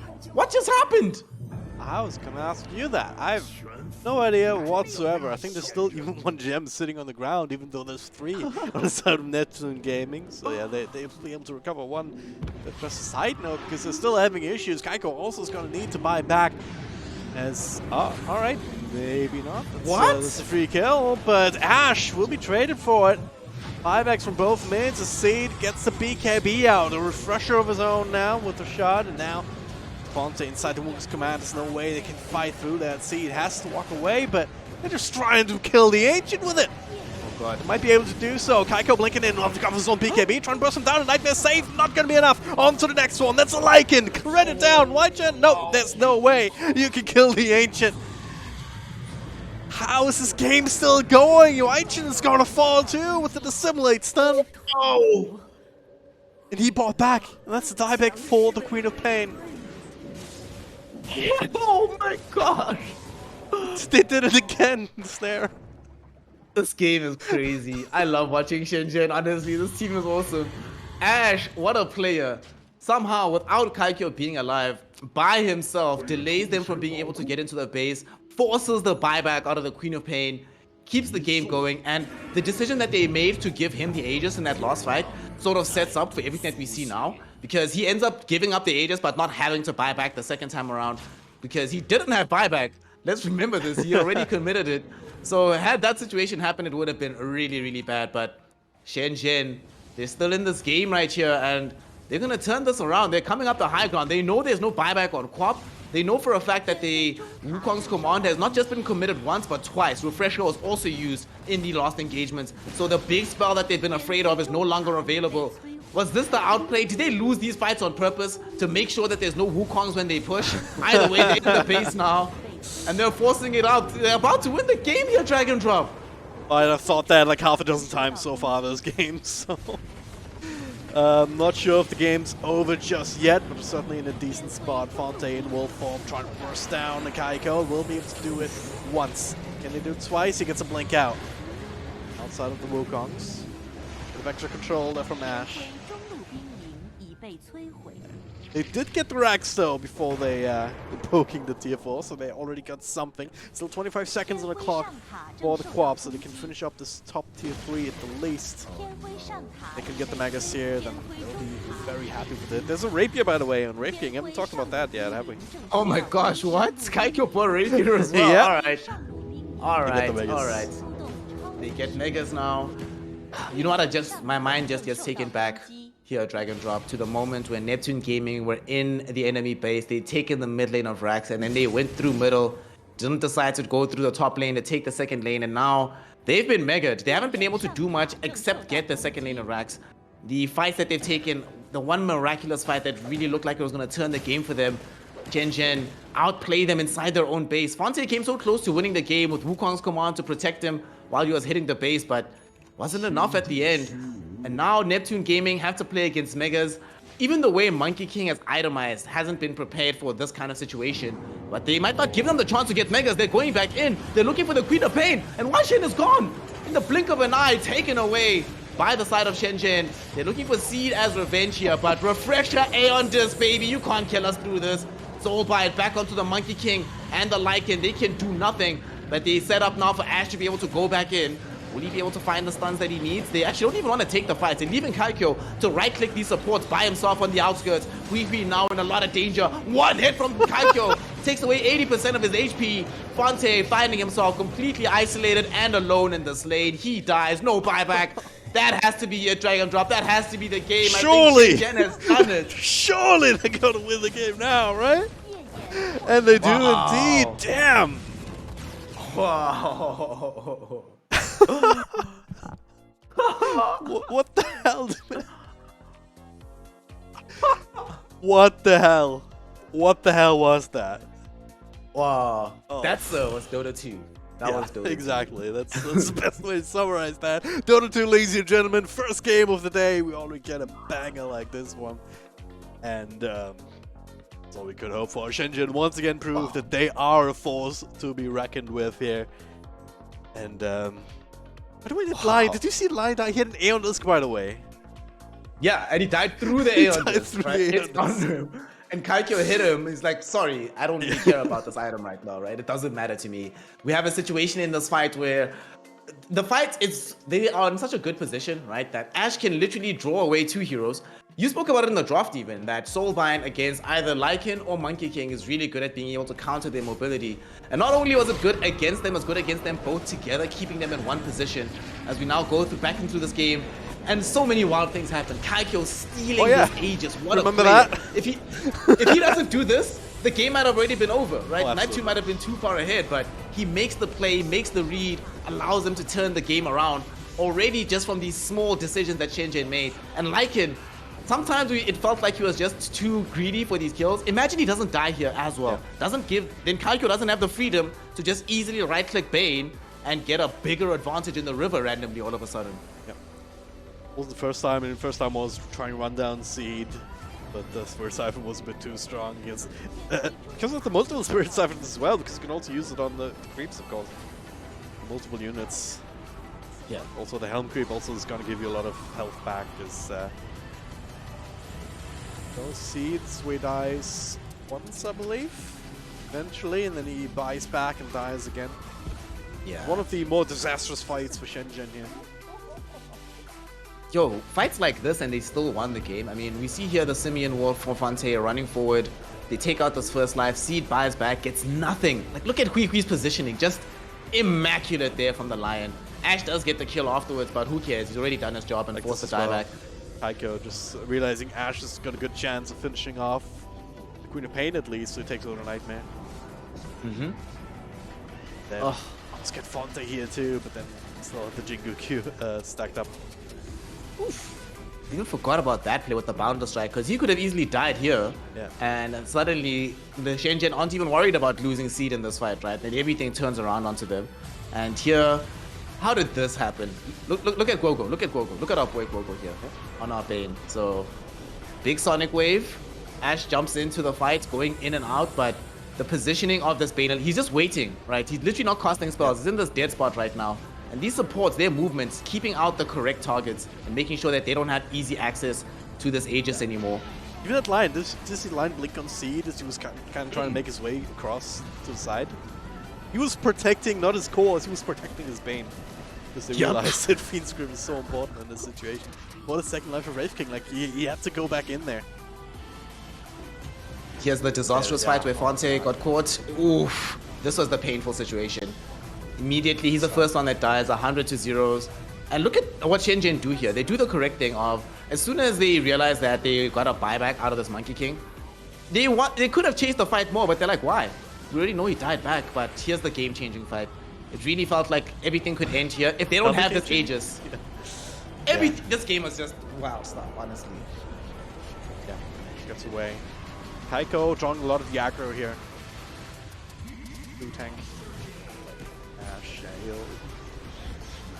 be able to play his way out of this, I believe. Yeah, he heads to the north. Drink doesn't have that luxury though. You know, just gets chased down. And we of course see the Simian Wolf of Fonte. It's so ridiculous just seeing that thing running around. Game looked over here again. Yeah, but Ash. Yeah. Where's this damage even coming from, right? I mean, oh yeah, it's a trade, it's fine, we got the kill. We buy back on co-op, and then the buyback's still available. That's what you were talking about. Dash returning, Fonte in the middle. Kaiko, gonna be the big one. Just wait for him on the side. Making a play for the Ancient. It's now or never. They choose now. Burst him down. Despite the Bane trying to save him, it's just not enough. Lycan already super low from the sea, flicking away. Yep. Bob is not exactly the type of hero that can right-click down an Ancient fast from this side. I imagine this same situation that's happening right now, Dragon Drop, and as we just saw in this replay. Imagine this if they have the top lane of Rax as well, and it's not just one side of super creeps, but two. Suddenly the dynamic of this fight's very different. And here's where we're gonna see it. Look at poor Lion. Aeon Disc does not matter. My god. Nullifier, you know, probably very effective there, but jeez, that's just the damage output. This you already had the Rapier, I think, at this point. Yeah. You get these kills, and the game is just plays itself out. No one has buyback anymore. No one has any defensive plays they can make. And Neptune Gaming, honestly, there were 2 or 3 decisions away from getting the W in this situation. Or maybe even having one more buyback. Or hell, just one more lane of Rax. Just that's it. That might have changed everything, but wow. This is why I always keep talking about how Dota 2 is largely a game of margins. And margins like this really helped to determine it, right? Because we saw very slow build up at the beginning. It really felt like it could break in either direction, but as time goes on and as the game proceeds, it really is the one small decision that changes the whole fight, right? Whether are you protecting Bane in the situation? Have you blinked in to get the Aegis? Who has buybacks available? Who has their ultimate ready to go? Which item are you queuing up next to help you out in the journey to a success? And SHENZHEN, it might not have been a completely 100% clean performance from them, but it's ultimately effective. You know, they made fewer mistakes than Neptune, made better decisions than Neptune. And we kept seeing that whenever they had a chance to choose between forcing a fight and going for objectives, they choose objectives every time. And ultimately, Dota 2 is a game about objectives, not just team kills. And that's why they end up with the W. Yeah. Game of margins indeed, especially true. The longer the game goes, the more these kind of things end up mattering and end up making a huge difference. So that's it for game number 1. Took them 57 minutes of wonderful back and forth match, but damn, they gave us the victory. And now we're gonna take a short break, and we're gonna be back for game 2 and hope that it's gonna be just as great. Stay tuned.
Ladies and gentlemen, welcome back. Only short break here, already in to game number 2 draft. SHENZHEN versus Neptune Gaming. NG, they've yet to prove themselves. I mean, they've shown quite a bit of craziness in the last game. They certainly could have won that game, but now you were talking about some of the mistakes that they ended up making. You know, just maybe that laser focus on, oh yeah, we can win right now, and kill the Ancient, then they go for it without taking extra racks, and that's all well and good if you're right, but if you're wrong, you just look like a fool. They kind of did that twice last time around. Yep, it was not an easy situation for them, and I think, like you say, because they sort of tunnel vision, and they sort of, sometimes in Dota 2, you feel like, okay, we made this decision once, we now have to commit to this. This is the only thing we're going to be doing from here on out. We're not going to look for, say, a way to try and sneak in an additional lane of racks. We just need to commit to that idea. We saw also just some interesting committals and fights, and sometimes their movement as a unit would be a little bit at odds with one another, right? Fonte would be on the other side of the fight from where the Lycan is. Lycan's on the other side of the fight from where the rest of his team is. And when you have a team that sort of needs all of the members together to dish out the damage, you know, you can't keep heroes inside the Wukong's command without the 2 supports helping out. You can't keep the high mobility and high damage of Monkey King without Lycan being nearby. And of course, I don't actually have many negative things to say about the Quap. I feel like Quap did really well in the situation, especially considering what the game started like.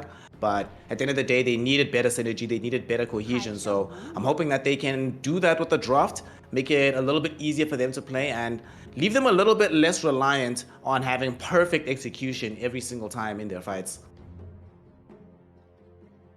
Already dipping into their reserve time here for the first pick to try and figure out what they want to do with that. They already banned the Monkey King. It's supposed to raise it again.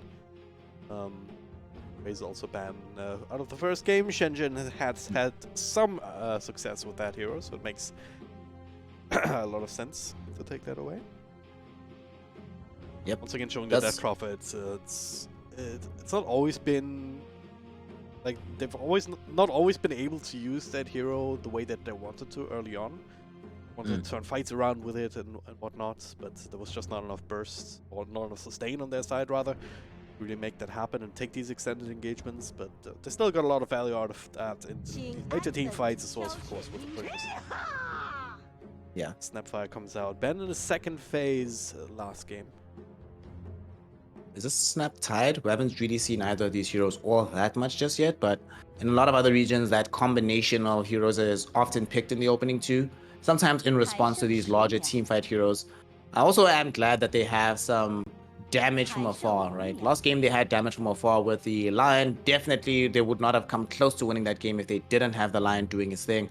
However, in this game, getting the Morty's Kisses does seem to encourage more team fight from them, so it could be Tide, could be Mars, any kind of hero that helps to lock down enemy targets so they can actually kill them. It also helps them a little bit with the Roshan potential, right? Having a way to do some negative armor to the big man. But at the same time, Guoguo was so good on the game. Like, I was gonna say Nyx Assassin. I was wondering whether I should interrupt you with that, but now no one's gonna believe me. Sag. Alright, put 1 in chat if you believe Dragon Drop. I was about to call this. You just have to look at the Dota buff, right? 6 days ago, they played Nyx the Death Prophet. Nyx also one of the first bans that some teams go for them against SHENZHEN, and in this game certainly for good reason. Like the moment you see the Snapfire, it's like, oh yeah, what's a good counter to this sort of extra damage?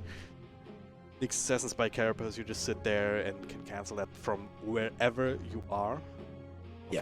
From wherever the Snapfire is, rather. And it's also pretty good against the Bane, right? You have extra stun with the mana burn.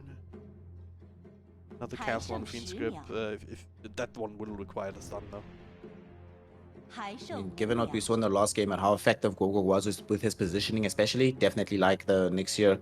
Having that Impale, cancel the Fiend's Grip, like you mentioned. But another big thing I think about this, and I think it's why they're banning this Night Stalker next, is this gives them the vision control of the map.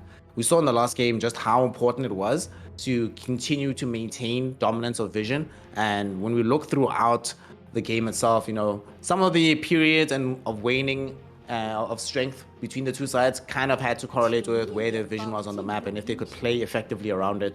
So whenever you have Nyx Assassin, you're very incentivized to be able to do that. And I like that they're also removing away these heroes that sort of do big group up, like with this Lycan ban, because generally speaking, these Nyx strategies tend to be terrible against those kind of heroes. But if you just make sure that you don't have to play against them, ban everything out, it's fine. Don't have to worry about it. And it already takes care of a lot of the spirits. They probably don't have to ban Ember, probably don't have to ban Storm themselves. If those bans are going to come, it will emerge from Neptune Gaming, because Nyx Assassin covers that mid lane as well. Such a versatile hero to pick up in the opening too as a support. Yeah. Does give you some problems with the damage output. Like, he offers a lot of control, a lot of utility just from the vision game that he brings to the table as well with his ultimate. But unless you're playing against some sort of big mana mid hero like Storm or OD or what have you, he does not provide a ton of damage per se. It's something that you're gonna have to account for in the draft going forward. It's not like a Lion where you have a lot of control, but also a lot of burst with the finger. At the expense of that vision game, you know. Ooh.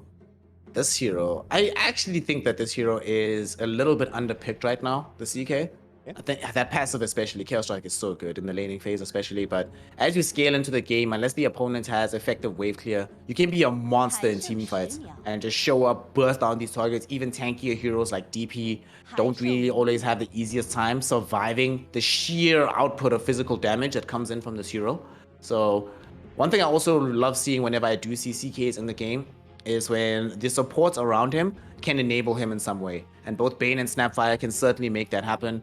In either sides of the map, no matter where they show up, they can effectively help him lane better, farm better, get kills deeper into the game. Also like the fact that whenever you have this hero, it gives you have an option for something that can stand their ground and push down towers. Last game, Neptune Gaming really had a rough and difficult time pushing unless the Lycan was there with his full army at the go. So having this, it also is a hero that is a bit versatile, right? Can play it in the safe lane, it can be played in the off lane as well, depending on where you feel the matchup is best. Often I do prefer the hero in the safe lane, but you have that versatility if needed. And the Troll matchup, it's one of these where you can kill Troll, one of the heroes that can kill Troll before Battletrons does come out, so always helpful to have that capability in the lineup. Not gonna be as easy if the Abba is sitting behind the Troll, can dispel the stun. And then the Troll can just whack away at him. And they actually did play CK in the Moon Studio Snow League just a day ago. They lost a team called Ragdoll, which I've not heard of before. But yeah, that's where they actually ran it in the offlane. And then they ended up picking the Medusa. So I think SHENZHEN is also aware of that. This is why they end up banning the Void here. And I don't think you can go for Medusa this game. It feels a bit awkward against Nyx Assassin. They even picked the OD into Nyx. I don't know about this one, Snare. Yeah, I was hoping you wouldn't mention that because you know, I'm trying to say positive things here about NG. This is not easy. This is not not making it easy for us at all. I mean, let's talk. I mean, OD is pretty good against Troll, right? Prison him, just waste his, just kite him around, waste his time. But I mean, there are reasons to go for the hero, right? Like you said, against Troll, against DP, can also be decent against the Abaddon as well. Can isolate him in the fight, make sure you kill somebody else without any risk of there being an aphotic shield or miscoil to keep that target alive. At the same time, Nyx can really make your life a living hell. There's already a silence available from SHENZHEN. And now they get a decent enough mid matchup as well, right? By picking up this Lina. OD as strong as he can get later on in the game. The strength doesn't start until he gets a lot more levels racked up. And this Lina is not really going to allow that. And she's also going to provide the burst damage that they need to kill some of these targets. And she's going to provide the wave clear that they need to get rid of these CK illusions. Since it does seem it's going to be an offlane CK, we're not going to have super tanky illusions early in the game. So, this last pick, Luna for Fonte. Alright, so he's like, you know what, I'm already wearing the cat ears. Give me the cat to ride. Let's go. Let's try and make this happen. Alright, so... I mean, Luna is just one of these heroes where it's just like, yeah, I mean, it's fine. You know, it's good. It's a pretty good carry because you have that inbuilt farming utility. You can get the money that you need, and then you can just provide a lot and play around your team with your auras and whatnot. I don't know if Fine will cut it here with this pick as well, though. I'm not convinced. But maybe they know something we don't. I mean, it's more often than not, that is the case. That's why we're sitting at the caster mic and not playing them ourselves. But yeah, they're gonna have to convince me, especially with this Lina pick. It's one of these kind of do or die type of heroes as well. If she plays from behind, then can get a bit troublesome, because if they do get on top of her, she is made out of paper more often than not. But if she does get to operate in these fights, and you have an ABBA on the team, right? You have a Nyx Assassin, you do have some ways to protect her, make sure that she can get a round of spells out and get that burst damage out. And that's really what NG is gonna have to worry about. That's what they're gonna have to play around, and it's not gonna be easy. Because as you said as well, lane matchup. I don't think there's a bad lane matchup for Lina days. I'm hard pressed to find one. I saw Luna get bodied the one day. Not body, but she just lost slightly. But I'm struggling to remember what hero it was. But for the most part, yeah, you're right that there's practically no losing matchups for this Lina. She's gonna very often just have a good game to start off with, apply pressure to the rest of the map when the early BTs come up. And in this game, she's going to be buying the BKB. Outside of the Bane Elemental, they don't really have any BKB piercing disable. They don't really have any easy ways to lock down targets through that. And Bane might not have the luxury of finding the Lina in the fight, right? She's going to be sitting so far back. They still will have a Photic Shield as well to help protect her. Does become a bit of a complication. So she's going to pretty much have an easy game. And I'm also, like you, not convinced by this Luna pick. I prefer Luna in games where it's either being played into some really big team fighting heroes in the offlane, like your Tides, Marzes, these sort of heroes, or you're playing with them in your own team, right? In this game, it does feel like it's yet again another drop that is extremely execution heavy for the side of Neptune Gaming, right? Whenever you have this offlane CK, not the easiest hero to be able to make work. The builds are very particular for the games themselves. They don't have a regular Blink Dagger hero, so if they don't buy Blink on CK, how do they get forward? But if they do buy Blink on CK, then okay, we have a Blink on CK, right? It's not always the best way to be able to build up the hero. Feels like both lanes, like they need BKBs on Luna, they need BKBs on OD. Even when they do get those BKBs, Troll is still going to present a problem. Once he has his own BKB, the only threat is the Fiend's Grip, and we've already spoken about how they have various ways to deal with that. Yep. It just really feels like for Neptune Gaming, yet again, they have to find many different conditions for success, and all of them have to be met. They can't have poor lanes anyway. They need to itemize well on the CK so that they can close down the Lina and the Troll Warlord. This Nyx Assassin, they have to have perfect vision over Drink the entire game. Otherwise, OD is just going to drastically struggle. Hell, even this Luna hero, what you often want to be doing as Luna, right? At some point, you leave the lane, or you're just spending time off the map, dipped into the jungle, accruing net worth and experience there. Nyx Assassin can not only hunt you down and find out where you are, give his team the information, but look at these heroes. They have Lina, they have Troll Warlord. If you get stunned in the jungle and one of these heroes is nearby, you will die as Luna every single time. And that frustrates you. It makes the game so much more difficult to play. So their vision control also needs to be on point. They need levels on both of these supports. There's just a lot needs to happen for them. It feels very difficult. And for SHENZHEN, the path to victory just feels so clear-cut and easy in the direction that they can play it. Yep. It was a bad sign if you feel like that it's so much easier to come up with reasons against the draft than it is for a draft, you know? I mean, again, we'll see if they have something up the sleeves that we don't know about, but it certainly seems like SHENZHEN is in a better position. Like you said, you know, having so many conditions, so many things that aren't enough in and of itself to win the game, but are required for them to win it, if that makes sense, you know? Yeah. It's necessary but insufficient conditions. Exactly. I think there's like a fancy proper term for that sort of stuff. I forgot. Yeah, down bottom, Troll Warlords. Yeah. I think I'm also done underestimating that hero with the Battle Fury build. We'll see what decision he goes here, what way he goes there. Of course, if the game goes later, the moment that Battle Fury pays off, it'll pay off greatly. So we'll see. We actually saw them. Wasn't it SHENZHEN themselves who played the Troll with Battle Fury? Or was it in one of the qualifier games? I forget which team we saw that did also win with the Troll Battle Fury. I think it was them. We were casting SHENZHEN, yeah. We were casting their final match, final qualifier match. Yeah. Right now, though, I think one of the big things as well is going to be this top lane. The fact that they can't really... In the last game, we saw that Seed and them had a decent time here, but with Monkey King, at least they were capable of putting threat back against this hero. Hara had to actually bail him out a few times, otherwise he would have died. This game, no such possibility. DP into that Luna lane, whatever. You're just going to farm the lane out. Death is very unlikely until Luna has like level 6, then they nightmare you into Eclipse, but until then you have yourself a free time, so that's why Hara's just going to be able to chill down bottom, drawing attention away from the CK and the Snapfire, giving space to Kaikyo to farm up this lane.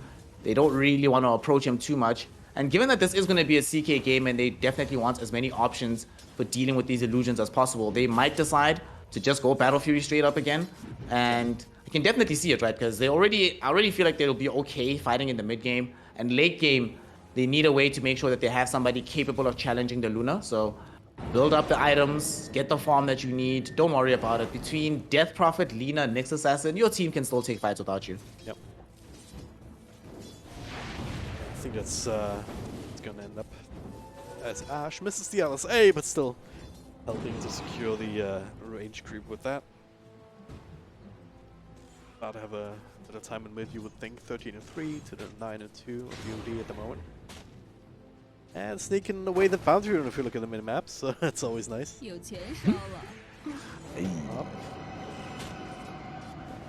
Pulling out Fonte at the moment then, World War II.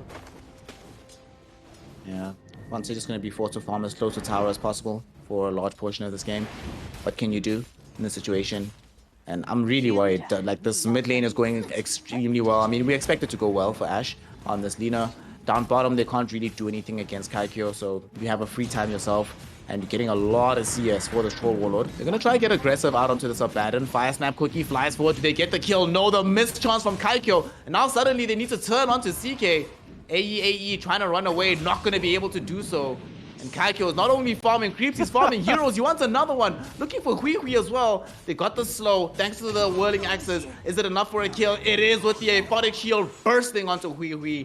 2 heroes fall at bottom. It's already a 1 lane for the Troll, having a magnificent start to the game here, Dragon Drop. I will never not be surprised by the AoE of that spell. The aphotic shield. That looked like it should not have been in range, but hey. Oof. Quite something. Try and make a play on Hara, instead they both lose their lives. It's just... If there's one thing that can save a bad draft, it's a really good laning stage, but this happens again, especially like Hui Hui is going to be right-click down. It's bound to be a route. At any point... Oh no, he juked himself. Baited. We yelled put on the wrong shoes. What is this? So, you know, sometimes you put your shoes on the wrong foot and you're like, oh, I should have gone the other direction. My bad. My bad. But this is a, sort of a preview of what can continually happen in that bottom lane, right? That at any given time, as we see middle, actually it's fine. But at any given time, there's always a capability of one of these heroes getting ran down. They're trying to get this kill top, but the impale beautifully done by this Nyx Assassin. And now Seed potentially turning onto Guoguo. Crypt Swarm with the right click. They get the kill onto Guoguo. Fonte now going to be forced back even further towards the tower. Doesn't have a salve up, so can't even really approach. Needs to be very careful playing into those Crypt Swarm. Life is difficult until the Bane returns. And everything is just seeming to fall apart for them. On the bright side though, Ashe did get zoned back to base to replenish some resources. So that's at least one part of the map where things are going much better than expected. I think YSHEN, when I'm looking at this net worth especially, is certainly doing way better than I thought he would. Even with these Astral plays, I thought that Lina would have more CS and net worth at this point. So a good job being done in that regard, but it doesn't necessarily offset the disaster that's been bottom and just how rough things have become in this top lane. At bottom, they might get another one here, Dragon Drop. Kaikyo, right clicks, one more, maybe Tommy 2 more. It's going to be the usage of a Aphotic Shield with Magic Stick. It's enough. They got him. Yeah. It's Abba just really enabling the Troll. See, okay. Just happened. A Seed up top, left alone. Try to look at mid, maybe help out the Lina a little bit, but immediately taken advantage of. It's Neptune Gaming, they do have that Observer Ward in the lane. Probably saw that rotation out. It's good old Guoguo out here with the Vision games. This is the one thing that they were really good at in the early game. And he's still playing this Bane again. provided the opportunity for his team to get that kill in the top lane, opening up the space they need. But it's just a lot easier to play DP than CK in the offlane, right? So if both of these heroes are dying, if you're DP, you're like, whatever, I'm going to get level 6 and still be useful. But if you just show up with Phantasm without farm, you don't really feel like you're providing that much utility for your team in these situations. As top lane, Seed, they're fine. They're fine. Just saying hi to one another in both directions. What's up, man? How's it going for you? Didn't even use the high five. How rude. So sad. I think there's nothing more rude than when you go for a high five and then even your own teammate doesn't respond. Just yelling at them in Discord, you know, come on, dude, hey, dude, no. And then the moment it times out, they remember, oh shit, yeah, that's the button that I needed to press. And then they also get left hanging. You play with nicer players than me. I was gonna say that what happens to me is that the moment I die, then they'll tip me or then they'll come high five. Right.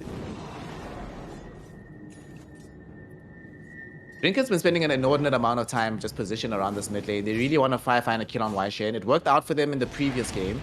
Sadly, they're not able to find that move. And it has come at some cost, right? It's not been free movement from them. Seed died in the top lane to try and make this happen. And look at Seed, how scared he is. Because Drinky's in there, he can't play the lane. And actually had to leave, come into the river itself. And the desire to try and assist Ash, who he's still fine in the situation against YSHEN, but not in as dominant a position as he was hoping to be. Sadly, it has cost them somewhat elsewhere on the map, but it's fine, I suppose. Ash still hasn't died himself. Yeah, they haven't gotten kills back onto YSHEN, but it's not that important. It is important for Neptune, though, to try and get something going for themselves. And they're going to try and get a kill top, but this rotation, not really going to assist them against Siege just yet. Oh, maybe it will. They have so much damage. They get the kill. Ash and Kaikyo, though, show up. They want revenge, and they're going to find it onto Luna first. Seed goes down, but Luna, much bigger trade-off here. Meme Hammer gets thrown to the ground by YSHEN. Both players on Kaikyo and Ash know instinctively not to approach that dangerous part of the map. They're trying to find Fifi. Got him. And this time, Kaikyo will not be juked out. Well, YSHEN does find the proof right there. They mastered object permanence. They grew up so fast here, Dragon Drop. They grew up so fast. And losing Seed there. Okay, down bottom. Is that enough damage? The ult is just enough. Holy Hannah. Oh, gosh. And he popped the TP, so if when he respawns, he has to walk back. Oh my god. Seed can use that to do damage to tower as well. So making the most out of that death up top, rotating bottom, getting another kill, getting some pressure on the tower. So yeah, just the fact that he has Bird Siphon meant that Neptune Gaming had to commit a lot towards the top fight as well. Like they would not have killed him otherwise if they burst him down like that. What's crazy is that they get that kill, right? They lose Seed. Instead of Seed coming back to the top lane, right? Seed goes bottom, gets a kill onto the opposing offlaner, and uses the Ghost to push up onto their tier 1 tower. So they're about to clean that tier 1. After they get the tier 1 tower bottom, this is an area of the map that is often ignored, right? Very few teams focus on protecting and securing their offlane tower forever. You just needed to be able to secure the opposing tier 1 tower. But the fact that if they get this first before they lose their tier 1, that means it's a lot easier to protect your own tier 1 tower down bottom, more space on the map that you have to play with. Eventually you go top and take their tier 1, and then you have 2 jungles to access, and they have 0, a lot more space to be able to get the farm up on the Troll Warlord, who is already doing a really good job of eclipsing this Luna in farm. This is before he has Battle Fury, largely off of the basis of being able to be involved in early kills, having such a good start to the game here for SHENZHEN. And it's only really DP who's having an okay start, but her start also got a lot better with the couple of movements she's made since going bottom. See what you did there, by the way? Eclipsing Luna's farm. Hey. I get it. It is a pretty good situation. They might lose Seed here, the Fiend script, but Sahara is there for the turnaround. Gets some Spirit Siphons out with the stick charges, and now they're on the run. Somehow the Horseman is not as fast as he wants. He does get some, almost gets nuked down, but I always say almost gets you nothing in Dota. They walk away. The cost of a bunch of TPs though, so SHENZHEN will try and take advantage of that. Putting the mid tower, top lane, you also see a Troll Warlock continuing to farm. is a disaster, honestly. They keep the CK alive, but they draw the OG down bottom. Fonte was already playing in the more eastern, southern part of the map anyway. So now they've drawn these TPs in, they can't protect the tier 1 tower easily. They move over to be able to do this at the very end of its life cycle, but it's not going to take that much more pressure for SHENZHEN to get this building. They ended up taking the top tower while they were at it. First usage of Fiend's Grip, first usage of the Phantasm, neither of them go to plan. And now that they've dropped this meme hammer, Shen also has to leave, because what else do you have to really threaten them back in this lane? Sanity's Eclipse not really at the point where they're afraid of it. And Horror, yo, this Abaddon, honestly, just made such a huge difference to this game. He's held it down in this bottom lane and pretty much solo won them this side of the map. Looking very, very good right now on the side of SHENZHEN. And especially since they're making space for Kaikyo. The Battle Fury is flying in from the courier. You know, he's got the power trades with Battle Fury. He's going to keep farming up. This Luna's going to have a very difficult time trying to catch up. Yep. Abba still has the ultimates. You can play aggressively, and it's not going to be easy to get a quick kill on them either. And there's the Battle Fury. Wonderful timing. Not even 13 minutes into the game. With trades, my G. Yeah. With trades. Man's is out so here. Much money. It's like invested in bitcoins when they're not cool yet. Back before it was cool. I mean, you know, unless you, it was only cool. It's only cool now if you were the person that invested in it. Then, yeah. That's tough. Oh my gosh! To him? The damage. It's a Vendetta hit, wasn't it? Vendetta hit. Yeah. Wow. It's supposed to be a tanky strength hero, by the way. Not so much. Half his health just gone instantly. Another thing I thought about was that because of the very difficult start for the CK in this game, he's going to have a very limited build-up into the armlet. So a lot of the tank ability that we normally see emerge from this hero in the early portions of the game just won't be available at all. We're not going to have an SNY either from him at anything resembling a reasonable time. This is just going to be a difficult game for the CK from this offlane position. And he needs farm. You know, the hero's not effective with just levels, and he's coming back for a fight now. Meme Hammer drops, not going to connect. Oh wait, he gets dragged back with the Reality Rift. Kakyo does end up getting brought down. It costs a lot of spells, but they make it happen. They get the Fiend's Grip now out onto Ash as he showed up to try and assist. However, Gogo can't hold Ash in position long enough for anybody else to come in and get this kill. Shen and EAE were being zoned away by this exorcism. However, now Seed a little bit abandoned here. Hara though says no, comes in, Nephotic Shield, helps to get at least the one kill. But these offlaners just end up trading lives. Neptune Gaming finally gets something going for themselves as they pick up 2 core heroes in the one fight. That looked so dangerous. Like, I was so sure that CK was just straight up gonna die again, but just living long enough to get the drag back into the meme hammer, into the Sanity's Eclipse. And just enough to kill off the troll. Like, he didn't quite have time to try and get the ultimate out. And that's the only way they could continue to take that fight here. But now White Channel mid, it's oh god. Ouch. Ouch. That's a DD, but double 67 is not all that much. It was really just a Vendetta hit itself and the mana burn. And that's also the reason why we were very skeptical about picking OD into next assassin. Mana burn does so much work. That's even level 1. Level 1 mana. That's level 1. Dude, I was actually about to comment on that. This is actually kind of crazy that level 1 mana burn, and this is what's happening right now. Just a lot of pain and suffering. I'm actually quite surprised that he's put as many points into the Impale as he has, but I suppose he's the only actual initiation on his team. So he wanted to make sure that he has that spell up as often as humanly possible. So it's less about the stun duration and more about that CD. Right now for Neptune Gaming, they're also really struggling to control the vision. And we were talking about how important this is when you're playing against Nyx Assassin. Like, look at the wards they have on the map, right? They have wards on areas of the map they can't actually play.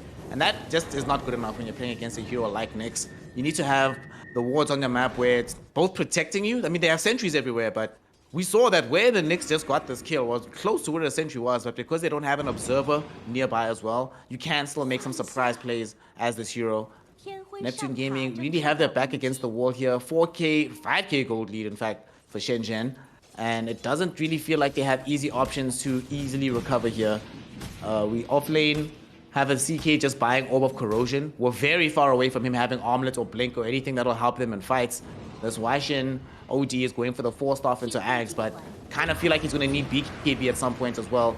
Thankfully, we do see that the Luna is making the decision to go for BKB straight up, and they're rushing right now. If they get this will be great because she'll get the uninterrupted time to finish the BKB, but it still feels like Neptune Gaming are several items away before they can really start playing this game. Nice little gambit here. Sometimes forget it, but Snapfire has a ton of minus armor, especially build one for the medallion.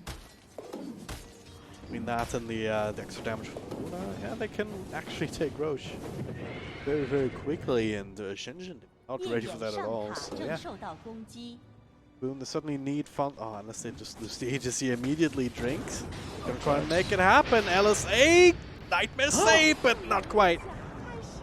Dragon Slave was still available. They okay, even helping out Drink a little bit before he TP's out. Oh, don't tell me he gets to live here. No way. Oh my Lina, god. what a hero. Lina, what a hero. Actually, what a player. Dude, like, Linas don't even buy Yule Scepter anymore. Yeah, I meant the player, by the way. When he helped his friend out before leaving, you know, other players would just say, oh yeah, you're on your own, you feel good, good luck. Peace, bro. So enjoy life, fam. You know, you just need to enjoy life. Ash, what a player. Like, the fact that they get that kill, Drink yet again showing clutch plays on this Nyx Assassin, showing up to get the quick kill, take away the Aegis, Lina involved to make sure that they protect the hero, and it just feels like anything positive that Neptune Gaming might have wanted to get in these last few minutes out of this Aegis is just not going to be possible. And look at Kaikyo, just no fear running down Vante, forcing him away from the wave. He's not going to chase him wholly, but sometimes you just got to remind the opponent who's boss and say, hey, if I wanted to, I could do this. Just so you know, if I wanted to. But I'm just going to let you chill. I'm going to relax. You don't have to worry about this for now. Nyx, what do you make of this? We have a very early Aghanim Scepter emerging from Nyx. Normally, I prefer to see Blink Dagger on this hero, but in this game, the mana burn potential is it's just too good. You just got to get this for yourself as soon as possible. With the Troll and the Death Prophet, like, you very much have the ability to just sit down in front of a tower and siege it down one by one. And have the ability to have that Aghanim Scepter in an area where you can just control the area, you know, fight around that. Very powerful, but of course sometimes that's just an assassin gameplay as well. It's the other side of the coin. Sometimes you sit there invis and then you scout it out without knowing, so you just end up dying very quickly away from the rest of the team. But that's the price you pay sometimes. Yep. BKB complete for Troll now, so matching the BKB timing of the Luna, but still having the +1 item in terms of being able to dish out damage in these fights. So substantial net worth lead for the Troll over Luna. It's 2k. No small feat at this stage of the game, especially considering Troll, one of the better heroes at just running into the Luna's face, killing her that way. See Guogo trying to set up onto Hara, but Hara knows what's up. Borrow time immediately. Not going to waste any time. Giving the chance for heroes to catch up. And speaking of the Fiend's Grip, though, and Nightmares, and just things of the pain, another BKB has emerged for the DP now, for Seed. I believe that Ash is building one also. Once you get to that point, suddenly the only thing they're afraid of is going to be that Fiend's Grip. And unfortunately, you can't Fiend's Grip absolutely everybody. And what sucks is that no matter who you Fiend's Grip, somebody else, one of the other targets, has the ability to cancel it away from you. Let alone just a Baron being a Baron and saying, no, that's not happening, sorry. This game's certainly not as conducive to like big Fiend's Grip plays compared to the last one. Guogo really got the most out of that spell.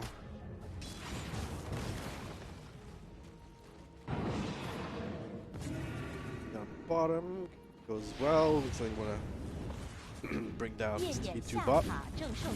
Again, not the most valuable tower in and of itself. If it's the first one though, it still opens up that outpost. You're gonna have to make a track across the map to actually get it done. Yeah. Free towers, still nice to be able to... Yeah, free towers. You play around the triangle now. And you know, Neptune Gaming are going to be fearful of playing into this area. Like you mentioned, it's the first tier 2 tower. You're just happy to have it on the map. So, yeah, why not? Why not? Just free gold. That's really free real estate as well, you know? Oh, free real estate. I mean, real estate is the... That's a triangle. Imagine you get from that, you know? it does. I mean, normally in real estate, you want to put a building on top of the area that you own. But thought it works the other way around. Is okay. Set up for an LSA? Question mark? Or stun? Okay. Very low commitment as well. They did not even leave the higher ground. They really tried. They tried their best, Neptune, you know. They used the Astral, they used Force Staff. They were like, we'll get you out, buddy. And SHENZHEN's like, no. We don't even have to... You don't even see us. We're killing you out of vision. That is not a happy place to be for the Bane right now. And you were mentioning that they're going to make that trek across the map. Getting a kill like that in the middle of the game or just before the high ground makes it so that you take the outpost without any worry about Neptune Gaming trying to reclaim it in the area that they're in. It also opens up the tier 2 tower for you. They should not be allowed to do this. To literally go from a tier 2 tower push down bottom to win a kill in middle to an outpost in the jungle into a tier 2 tower top. That should just not be allowed to happen. But what can Neptune Gaming do about this? They're smoking up now, but I don't know if this fight actually goes well for them, Dragon. Well, BKB comes out. A lot of illusions here as CK Axe comes into play. As, okay, bringing in Seed. It's a Fiend script. That's a lot of burst damage, actually. Okay. I think SHENZHEN were not on the same page right there. I think the team decided, yeah, okay, let's just go. I mean, they're all away from us now. No need to overcommit here. But then Seed didn't get the memo. Seed's like, but I use Ghosts. But I pressed R, guys. I'm going in. I'm going to do it. Team? Team? Team? No, team's not here, bro. That's actually huge. You know what's like, if he doesn't die there, I don't think they lose a tier 1. But because he does die, they lose this tier 1 tower now. They lose the outpost again. If he's still alive and has ghosts up, like, you know, you can still potentially just challenge around this area. But mistakes like that is what Neptune Gaming need, right? They need a foothold back into this game. And they needed free gold also. I think maybe that's why he did it. He's like, guys, I feel bad for them. They haven't gotten free gold in a while. Let me hook them up. I want this game to be as enjoyable as the last one. Right now we're owning too much, guys. We gotta feel a little bit here and there. Yeah. No. Putting on a show for us, making sure he understands that we don't want to be closing out the show early. He's like, we had an hour-long game. At least let's get to 30 minutes this time. Let's go scouts out the enemy team. Very heroic. NG, I think they're really... like, you're really feeling the lack of an Aegis. Like, they didn't really get to use it all that well. Got taken away immediately, and you really feel that they've been playing a lot more timid than they maybe would have wanted. I mean, even right now, 3 of them are huddled up together up top, the other one's sitting in base because they're too scared. Whereas SHENZHEN, if you look at them, they're spread out a lot more across the map. They're getting a bit more farm, and now, once they realize the positioning, almost. Once they realize the positioning that NG is in, they can try and collapse on somebody. Yeah. Somewhere out they find nice little nooks to TP out from safe. Feels like they're just stuck in the situation where they just have to keep TPing out all the time, just poking and prodding rather than being able to jump in. But speaking of jump in, we finally have an option for that to happen. CK at long last has the Blink Dagger. Been talking about this item from the laning phase, and now 25 minutes. He does complete it, and the team will smoke up. They had such little jump beforehand and very few ways to engage the fight themselves. But Hara, literally the worst target. He already popped the smoke on Fonte. Drink comes to pop the smoke on Hui Hui. This is good play from SHENZHEN, and this is also a mark of being able to play around their vision. Look where the heroes are all sitting right now, on this high ground, prepared, waiting for Neptune Gaming, knowing full well that they can't approach them without being completely revealed. So you do this, you're a lot stronger, and they don't have to make the aggressive play right now. They know that they're in this dominant position. It's Neptune Gaming that need to try and push the envelope in some way. Because they don't have adequate vision on the map, it becomes a lot more difficult to effectively do so. These plays, of course, Roshan will respawn in a couple of seconds. It's been a fairly long respawn. SHENZHEN have been able to hold on to this area. Bunch of illusions now. Blink forward. Hara does not get forced into the ult. Now that ults, not its Phantasm is cool. Okay, it's Arcane Rune. It's not that long of a cooldown anyway these days. Yeah, it's on a, you know, maybe also I was talking earlier about how you know, for Kaio here to show some dominance against the Luna. Maybe just wanted to be like, hey, I've got Blink, y'all, so just relax, be careful. Don't run into us as cavalierly as you have been up until this point. And speaking of run-ins, they're going to try a fight up here with the Reality Rift dragging back Drink. They finally get something going for themselves and get some D-wards off this area. This is clutch. Roshan is up 40 seconds without the Nyx Assassin. And if they can get another kill here, they could potentially lead into killing the big man as they force Hara to pop the ultimate. And he's so low on HP that he might not be able to show up back into the engagement. So here we go. Neptune Gaming have the chance for this Aegis. Seed does have Exorcism. Will they decide to pop this and go back in for the fight? They buy back now. Oh, Drink just got buyback gold. Did somebody pick up a bounty or anything, or was he just that close? Either way, gets to the point where he can buy it back. And Neptune Gaming, regrettably for them, they know that they 4v5 maybe, but 5v5, absolutely no way. They have to back off from the pit. And now Seed and the gang are going in instead. Hammer's being dropped, not doing anything here. Seed in the middle with an ultimate. A lot of physical damage on him. He might end up dying to the right clicks, running away from it. Does fall before he can get healed up enough. But space equals created? Maybe not. It's actually OD who's got that Aegis as Kaiko finishing off that pesky CK. Now on to White Chen with that ultimate. That's one dead. Clear through the illusion. Now the man fight up against Fonte. Nothing that the Luna can do about it now. On to the next one. White Chen returns into a world of hurt. He'll scepter up. LSA to follow. Kaiko just so efficient, just positioning himself in a way. While he was imprisoned, while Yodi was imprisoned, he just walks up so he can make sure they can also run down Hoi Hoi afterwards. They got the Aegis. Didn't see how that happened exactly, but they lost so much. Everyone's dead. The courier just commiserates and falls. This tower also not long for the worlds. That is such a sad fight. Shen was able to get the Astral in the midst of the fight. He ran in, snatched the Aegis. Well, actually, you got the Roche kill as well, so it was good gold for Neptune Gaming. They get an Aegis for themselves. They're moving forward. It's like, well, maybe this is cool. And it looked like they were just backing off, right? Then they really get into the situation. They're like, well, we have this Aegis, though. We see that they might not have the entire lineup because we just killed Nyx once more. Sort of a dieback situation. Maybe this is our time, and look at White Chen. So he goes in, there's no damage that comes from this, but he realizes that, wait a second, Alright, I can just steal this, you know, just outside, and he gets himself out. Awesome.